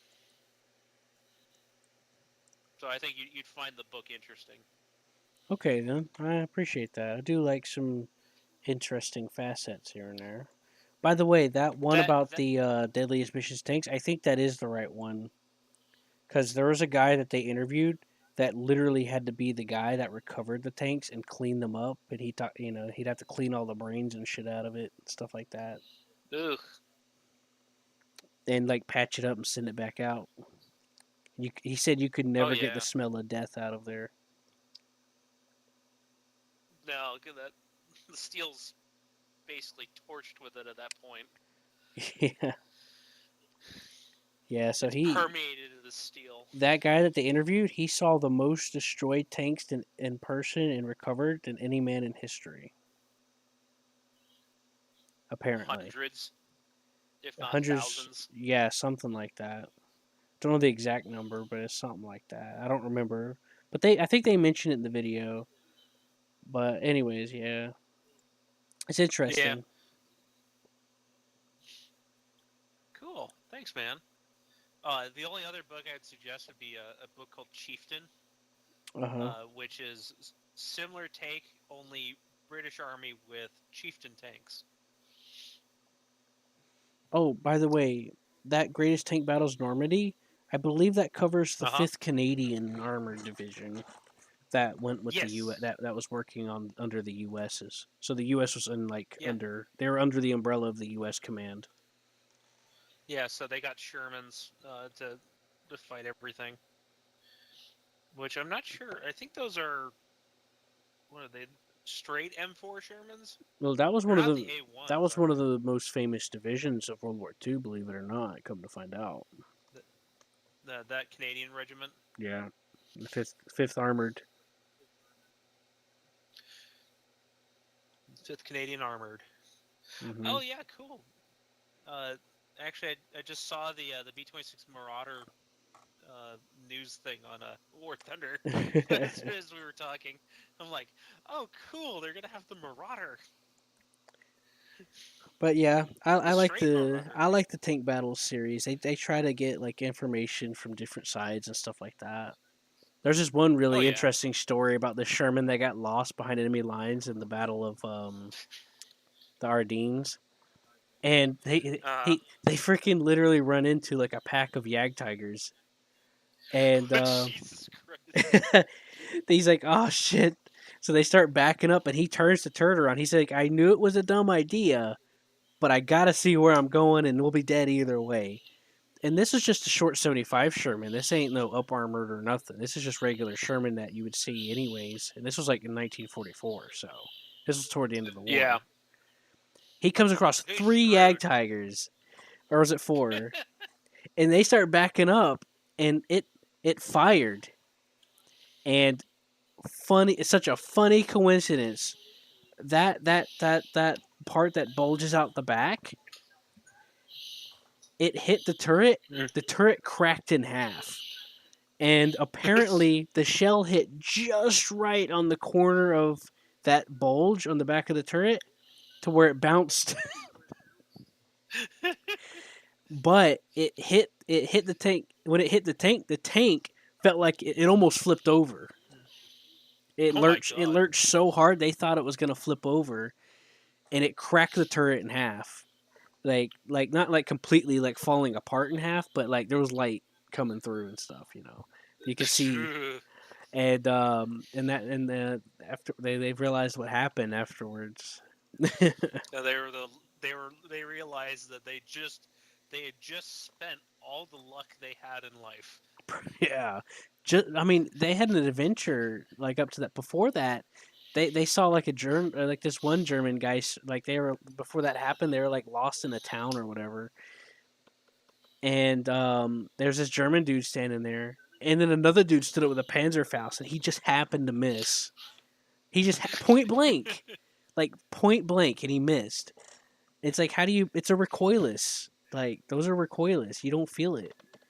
So Yeah, how do they you got out miss of that? there, and then they got to the point to where there was a German group coming. So what they did is for the night they unhinged their gun and let it sag, so it looked like they were knocked out.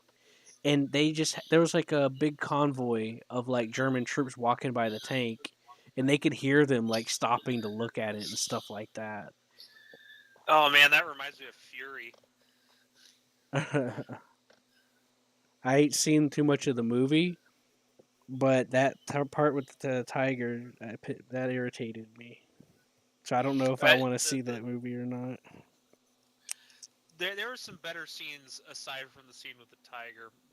There was a scene towards the end where their rear sprocket got knocked out by a lucky mine that they ran into on the road, and they're derelict in the middle of the road. They can't move the tank. So the crew, after debating, they were the only tank between an entire SS Panzer division and their unit.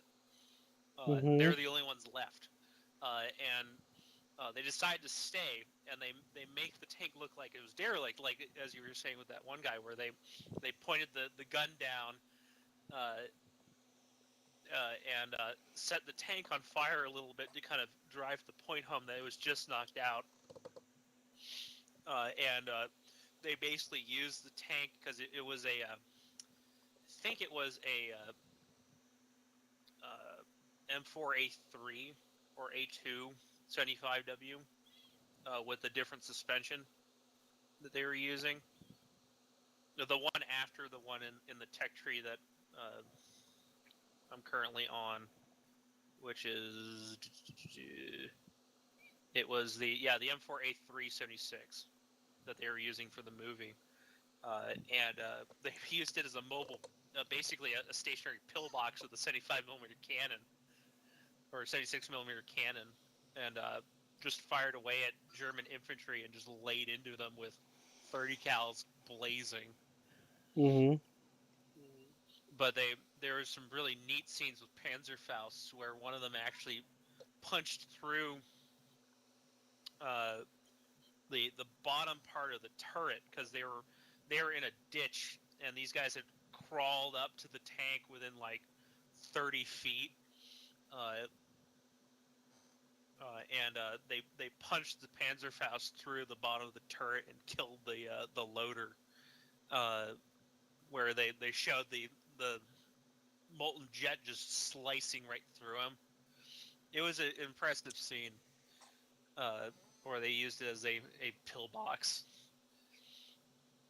And did you know there's a hatch at the bottom of the tank for it to escape out of?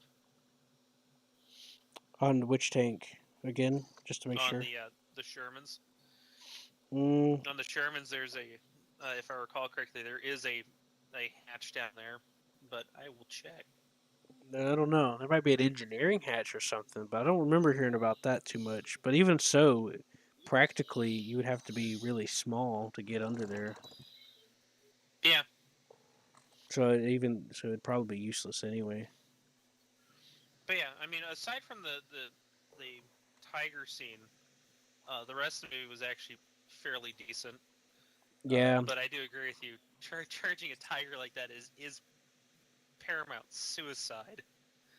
Well, to be honest with you, that 76 would have been targeted first. The Germans knew Yeah. what that was. Like that tank that was in the movie was never actually used in World War II, let alone Normandy. That tank is Yeah. that tank that they got from that museum is amalgamation of multiple tank parts put together. It's got a post-war M4A3 chassis mixed in with other stuff. Which, anyways, that funny little fact aside, because the actual Fury tanks were all destroyed. Like a lot of tanker crews, or the few that would survive, would sometimes carry the names over, Yeah. or if the later crews that would inherit the tank, depending, kind of like with B-17 sometimes. Like the plane's always called Lady Luck or something like that. Yeah, see, in B-17s, as a crew member, they wouldn't treat you like a real person unless you survived for 5 missions, because the death rate was so high that they didn't want to get attached to anybody if they were just going to die the next day anyway. Yeah. So after your 5th mission, they would start treating you like a person, supposedly. At least that's how they put it whenever I was listening to some interviews. Anyways, so when it comes down to the tanker thing,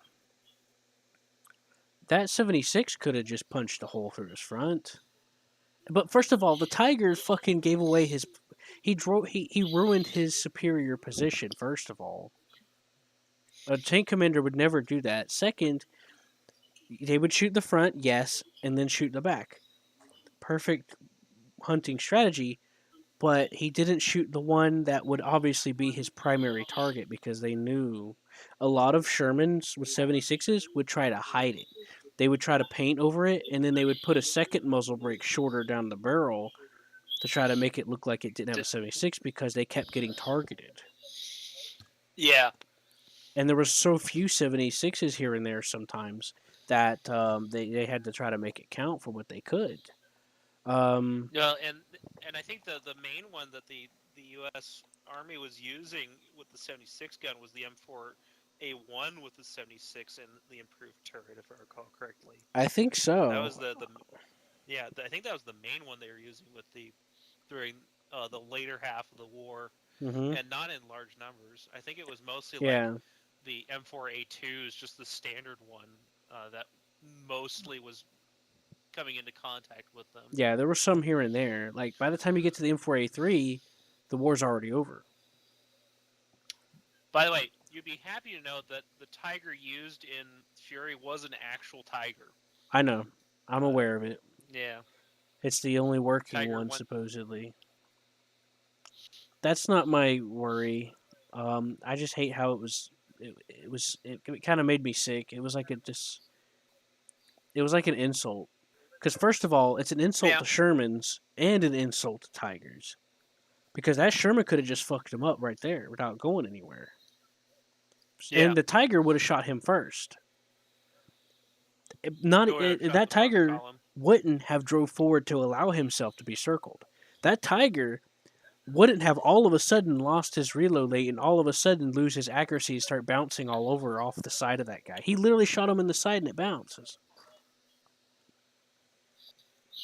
Yeah, So it's contrivances. Like I know it's like a movie thing, but I'm in this point in my life to where I realize where I've learned a lot of movies pretend they try to sell you on the idea that it's real and a lot of people believe it. I used to be one of those people.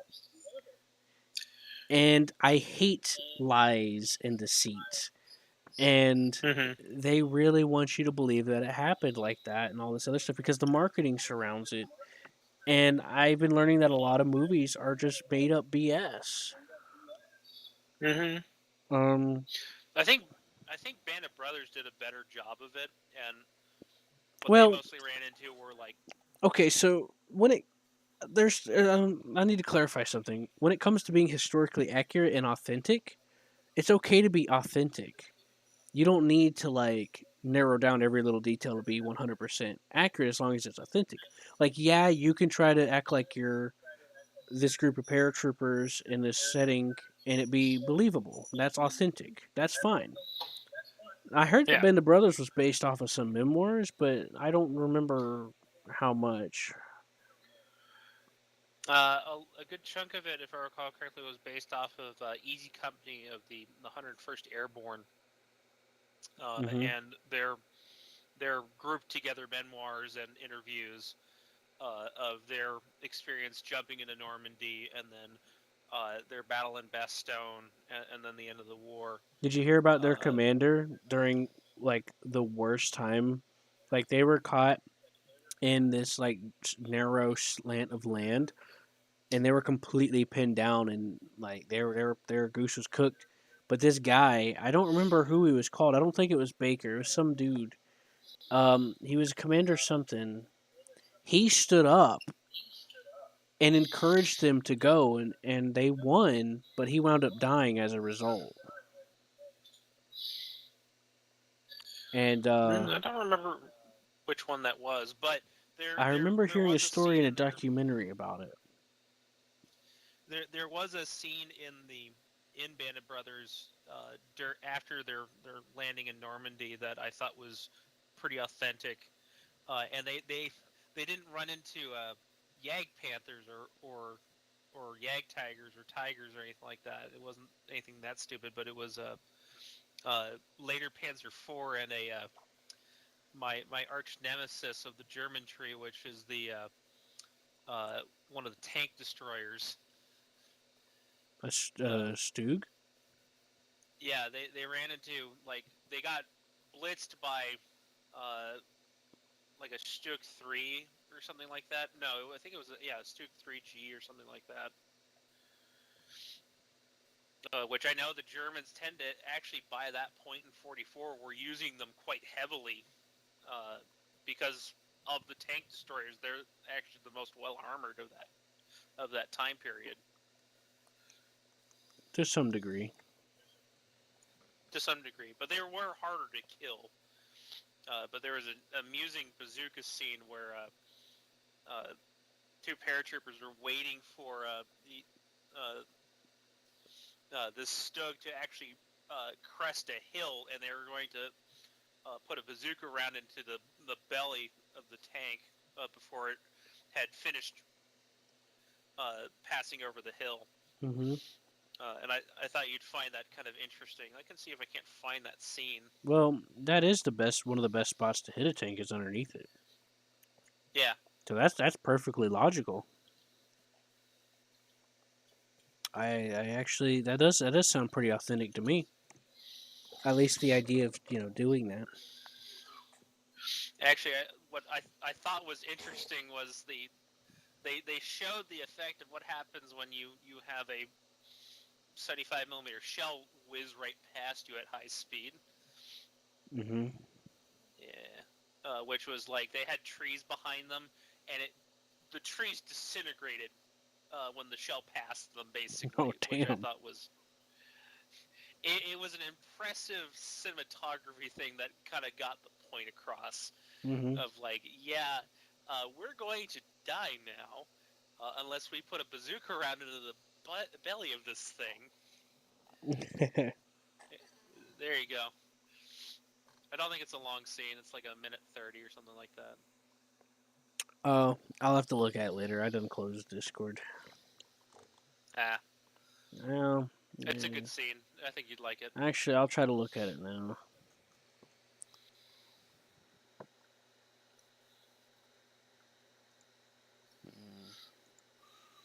I didn't get to see a whole lot of the series back then. Brothers in Arms, you ever played that game? I have. It's also based off of stories. They actually did a documentary in History Channel using that game Yeah. as a base of like, telling some of the stories.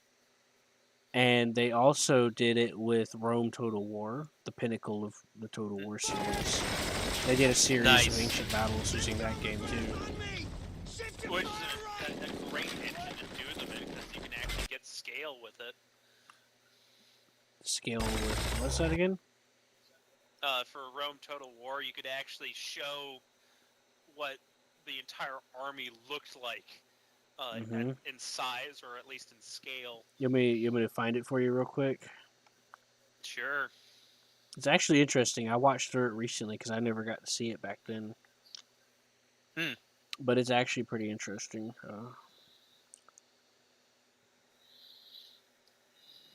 This is the only Total War they've ever done it for, and I think it's for obvious reasons because Total War has gone to heck since medieval and Shogun. Yeah.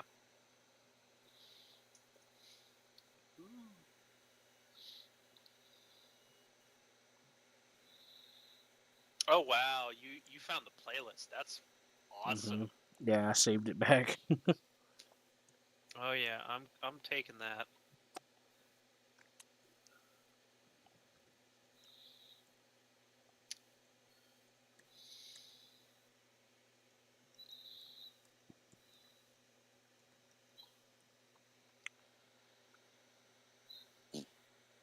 There's this interesting story I heard from Vietnam. And it was this mixed, black and white group, Mm-hmm. a unit, and so he was telling the story that they were, going through the bushes and they found a giant field of like weed. Yeah. So they started taking, bits of it and putting it in their pockets and their helmet and their jacket and all that.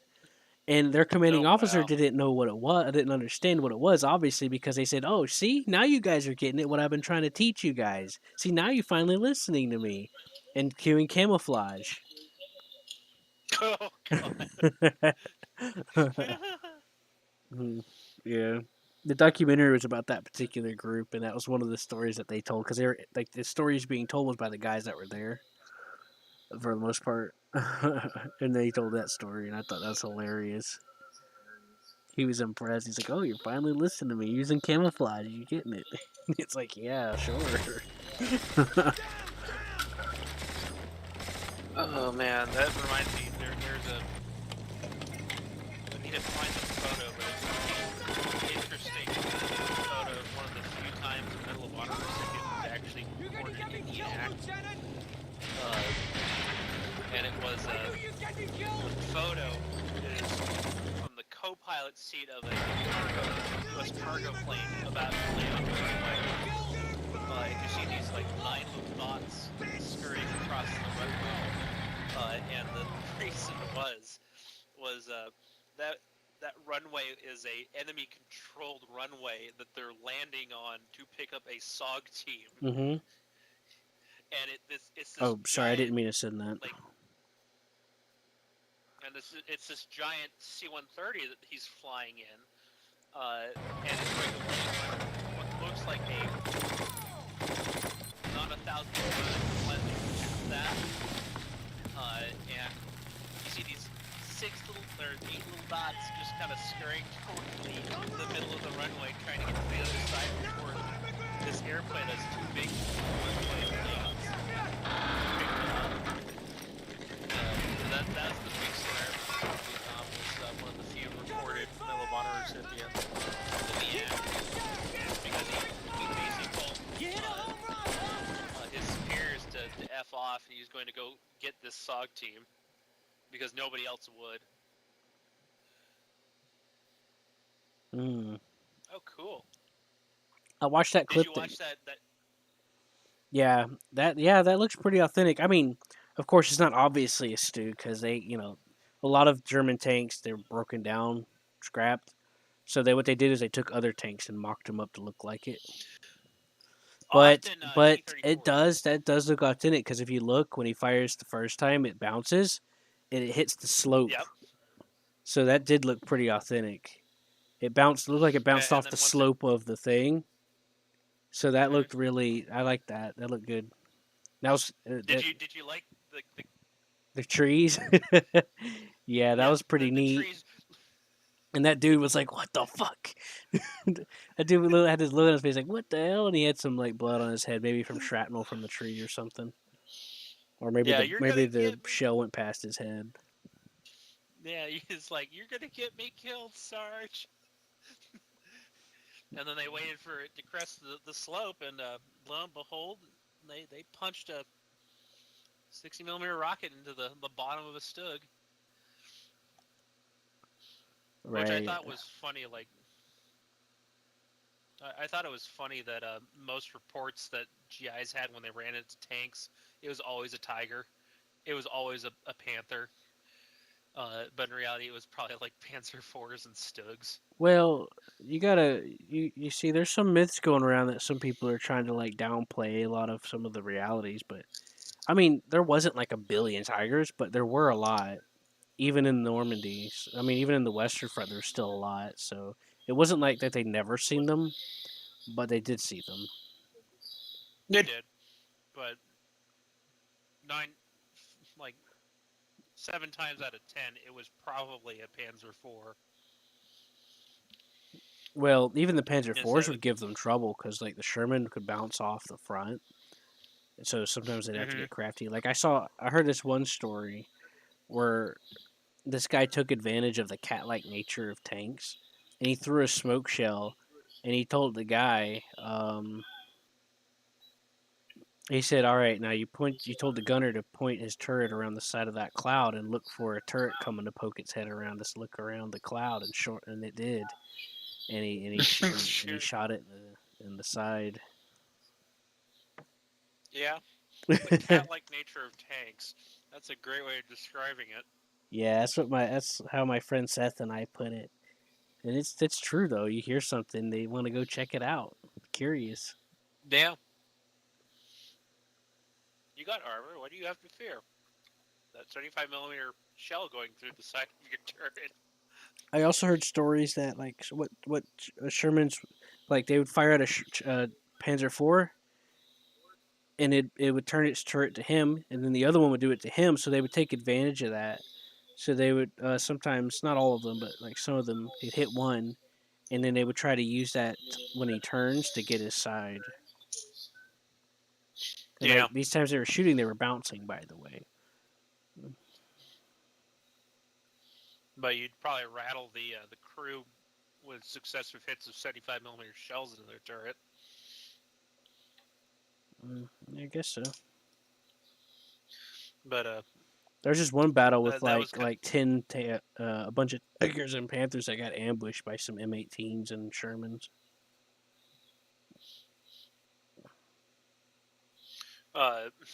it just reminds me that the Germans were always facing a numbers problem. Is like they still had better tanks Oh and yeah, better of guns, course.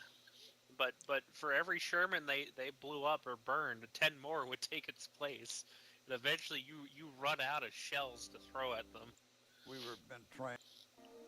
Right. But yeah, there's a lot of Or what things I about World War II that people have been. For 4 years. There's a lot of interesting stories. Like the Inglorious Bastards.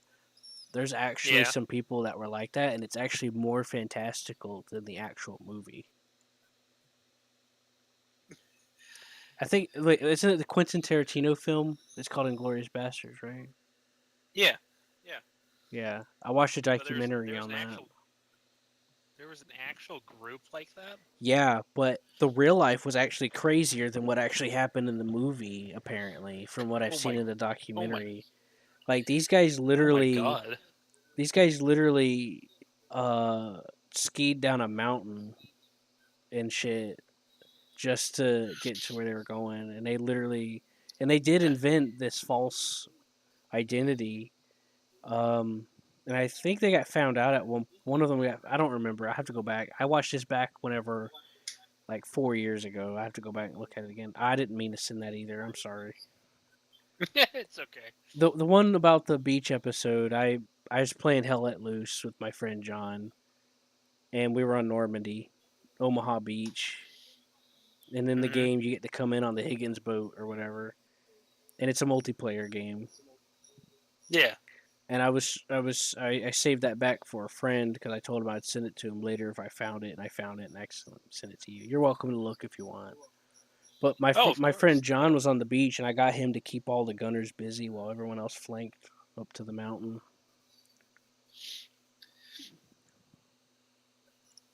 I was trying to find that documentary where they used Brothers in Arms, the video game, I as a remember point. that. I remember watching that on the History Channel. I know which one you're talking about. Yeah.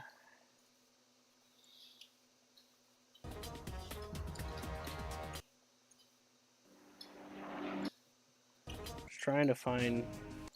Some paratroops in combat in 1940 and 41. And when they landed behind enemy lines, they caused great panic amongst the But Allied forces. did you know that John F. Kennedy's older brother, who was like really old, he's like 50 or 60, Mm-hmm. he they got him on the South Normandy beaches, and he ultimately demanded to be the first. Kind of like that one guy that parachuted with the cigar. Yeah. Well, and he did, and he was in command of a group. He was almost like I forgot what rank he was, but it was like almost up there, like a general. Yeah, but he was in the first Higgins boat to hit the shore. On the South Beach, yeah, he was there with his guys, and there was nobody there. There was nobody. It was empty. There was no Germans or nothing. And he's like, and he took out his pistol, and he said, he basically said, I don't remember how they quoted it, but he basically said like, we gotta get it moving. It's up to us. So he literally by himself got this entire flank going all the way from the south. He pushed in and went north from the south and got a south flank going Wow. by organizing the guys landing. That reminds me of Colonel Mad Jack, the only madman British colonel who stormed Normandy Juno Beach with in a kilt with bagpipes with a Scottish broadsword and a longbow. Have you ever heard of his tale? I maybe you'll have to run that by me. I'll show you a picture because it's quite fascinating when I can find it. There's some archives of some interviews they done at a veterans association or something like that with veterans, and there's some like interesting stories about D-Day. Like there's this one that was interviewed of a guy that was a Higgins boat driver and another guy that was a medic. One of the Higgins boats pulled up and ramped and broke his back, and he almost Mhm. drowned to death because of the ramp. Um, and he saved a guy doing that. With a Wow. broken back, he managed to save like two other people before he couldn't go anymore. There you go. And There's there's Mad this Jack. there's this one story where this guy was coming out onto the beach, and this commanding officer dude, because he kind of froze, said, "Come on, get behind me. We're gonna go." And the guy, as soon as he got in front of him and started going, got shot in the head. Like Oh my right, god. like that would have been him, you know. And like they would talk about how they would literally have to just crawl across bodies, to try and get up there, because it would get so visceral that you couldn't even stand up without getting shot. So you have to like crawl and use the bodies of other dead people. And then like there was like this whole operation of like engineers doing mine clearing before the main waves even came in. So they were the first wave,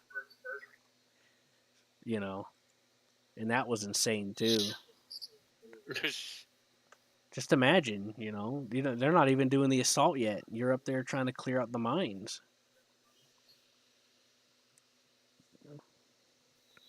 Oh man, I'm sorry. That wasn't Normandy, but it was even crazier.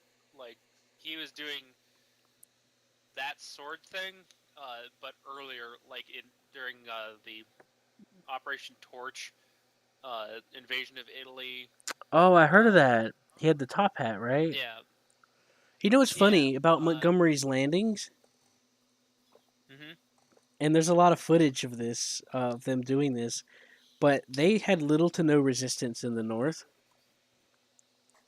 There were some, Yeah. but Montgomery just literally just sat there for like a week. What he was supposed to do was immediately push into the town, the next town objective from the north, but he didn't, Mhm. and they got real mad at him for it. He just chilled out there. There's a lot of like clips of him Yeah. and the troops just hanging out with a bunch of French girls. And then we're like We're over there pan back struggling. to pan back to like the British are landing. The girls have come out. They're Pan just back to chilling. Omaha Beach, and it's just a river of blood. And just MG-42s firing. And it's like, hmm where the hell are the British? that is kind of what happened a little bit to some degree, because they did ask where the hell the British are, because they were already supposed to be pushing from the north and pushing to take town before and or at least at the same time, and they didn't. Just They just and then sat there's there. the mad lads of and then there's the mad lads of the Ranger Division that went and decided, oh, we're going to scale a cliff uh, hmm during an active sea hmm invasion. Yep, there's that too. And the Germans are like, are these people mad? We can just lean over and just point the MG-42 down, There's and yet this. they still did it. Yeah, that was interesting indeed. Who thinks up that? Who thinks that's a good idea?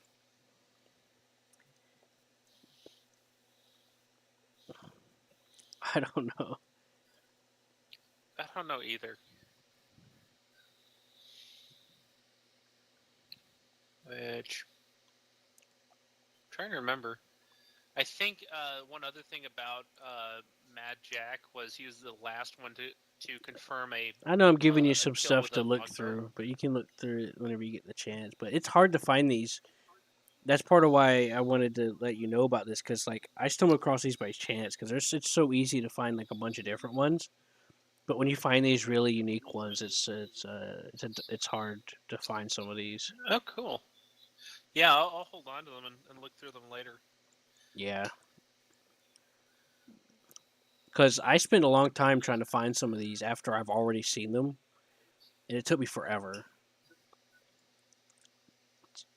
It's the same thing with me and that Chosen documentary, which I think you'll find that quite interesting. Mm-hmm. Uh, one of the interviews, uh, they some of the when Chosen was being invaded by 300,000 screaming Chinamen and Oh, I think I basically heard of going that. yeah, when they went ramshot over the Marine divisions that were around Chosen, there was also an army regiment there that basically got annihilated when the Chinese came rolling through. Mm-hmm. And the remnants of that army division slowly made their way back to Marine lines.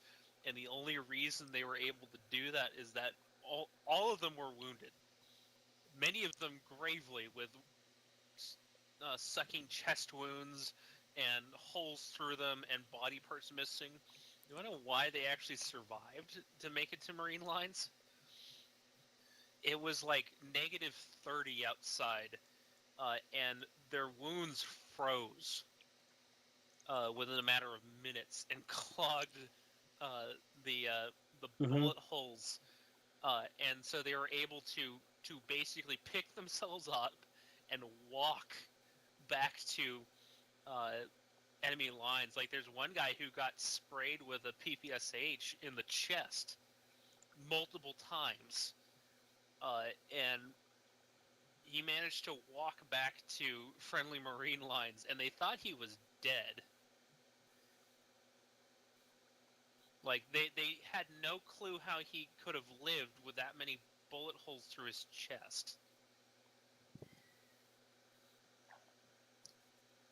But their wounds froze, which I thought was That is interesting. How it helped the clotting process.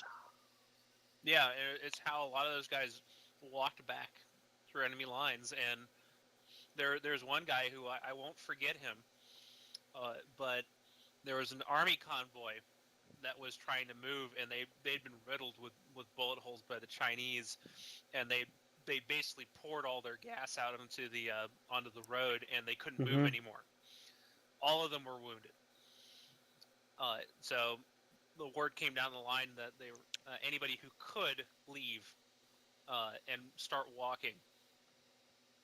And this guy, who had already been grievously wounded, uh, he couldn't. He sat up, almost passed out, and just laid there until the Chinese showed up. And the Chinese came in and torched a lot of the cars, and they would go in the back and actually shoot the wounded. And this guy survived getting shot in the face by a Chinese soldier, and then crawled back to friendly Marine lines Jesus. on his hands and knees, to the point where his hands stopped having fingers. But he describes as like I I turned to the Chinaman. I looked him in the eye. I looked down the barrel of the gun, and I watched him pull the trigger, and then felt my head swing backwards. And I'm like, God just didn't watch you right now. He said, "Not He's today." like, nope. It's gonna take more than getting shot in the face to have you come back to me. Now start crawling. I'm like, dear God Almighty. If that isn't like a sheer force of will, I don't know what is. Right. I'm like, there's interviews like that, and there's interviews of like, uh, I've heard of several reports of why, like, the army does after action reports of like all the equipment they use and stuff like that. and one of the constant reports of like infantry weapons that they were using, like the M1 Garand, for example, were there any complaints with it? And the common thing that came back to Army Command was, we like our 30-06 because it'll go 6 or 7 deep into the rows of Chinamen coming screaming at us. The penetration, huh? There were reports that a lot of the Marines, when they were getting engaged, uh, they would just fire in a direction and they would hit people. There was that clogged with people into the area, and the Chinese would actually throw volleys of grenades. They wouldn't just throw like handfuls, like a couple guys here and there, but as Mm-hmm. ranks they would throw hundreds of grenades at once. And this absolutely both terrified and relieved the Americans, because since they were surrounded, well, it's not retreating. All we are doing is fighting in a different direction. Right. And it was like, they don't talk about Chosen very often because it was probably as close as the United States military has ever gotten to what the Russians went through in World War II. In like, the level of carnage was apocalyptic. Yeah, but we treat our people better though. Yeah, and I think that's the closest we ever got to what the Russians and the Germans went through on the Eastern Front, where we're throwing piles of bodies uh, and hoping something sticks. And we're Mm-hmm. not stopping at hundreds, we're not stopping at thousands, and we're not stopping at tens of thousands. Right. But yeah, if you can find a good version to watch of it, I do encourage to watch it because they're very You know, disturbing interviews. something similar could be said for the Germans because they were cutting down. They were defending against swarms of Russians too. Yeah, and they had the same problem of, Because Russians loss rate was so exponentially high, and that doesn't even count all the war crimes from Stalin to his own people and all that. Because he murdered more people than Hitler did. millions. Yeah, he was worse in that regard. Yeah, in that regard, yes. I mean, at least Hitler like And the got his Irish, people fed and shit, but Stalin printed money and made it where people can't even feed themselves, yeah, and then executed and them and all kinds of other stuff and blamed them for his problems. Like the T-34 is falling apart. He blamed the factory workers and the crewmen. yep. I actually have a friend of mine. He has a grandfather that would drive, like whenever the T-34s were completed, air quotes. Um, he would drive it You out of the drive them. factory, and he would always get pissed because it'd fall apart before he even gets it to where it needs to be stored. It would break, fall apart, and stuff. Yeah, So they decided to design the tanks so that they met a certain requirement of, we don't expect the tank to survive more now than I'm gonna a send you a set number video of hours. about the T-34. Now I already knew some things about it beforehand, and it was kind of confirmed a little bit. Um, but this kind of compiled some of the things that I've noticed too, and I learned some extra things that I didn't quite know but suspected. And yeah, so I didn't. Some of that stuff I didn't know was a thing, but I suspected beforehand. So yeah, there's that. In case you're Yeah. interested in learning more about that. Cool. Thanks, man. Yeah, believe it or not. Okay. It is 3:30 now. I need to go to sleep. Okay. But yeah, there's some things I'm about some people meeting after the war, and there's some other, like that Americans Veterans Association. They did some other interviews and stuff like that. That was interesting too. And I'll tell you about some of cool. those later, I guess. Sure. But anyway, it was good talking to you, man. It's great to meet a new friend. I like pizza. Does that count? That works. But Okay. yeah, thanks so much, man. Okay. Well, And I'll, you have a good night. okay. I'll see you later. Good night.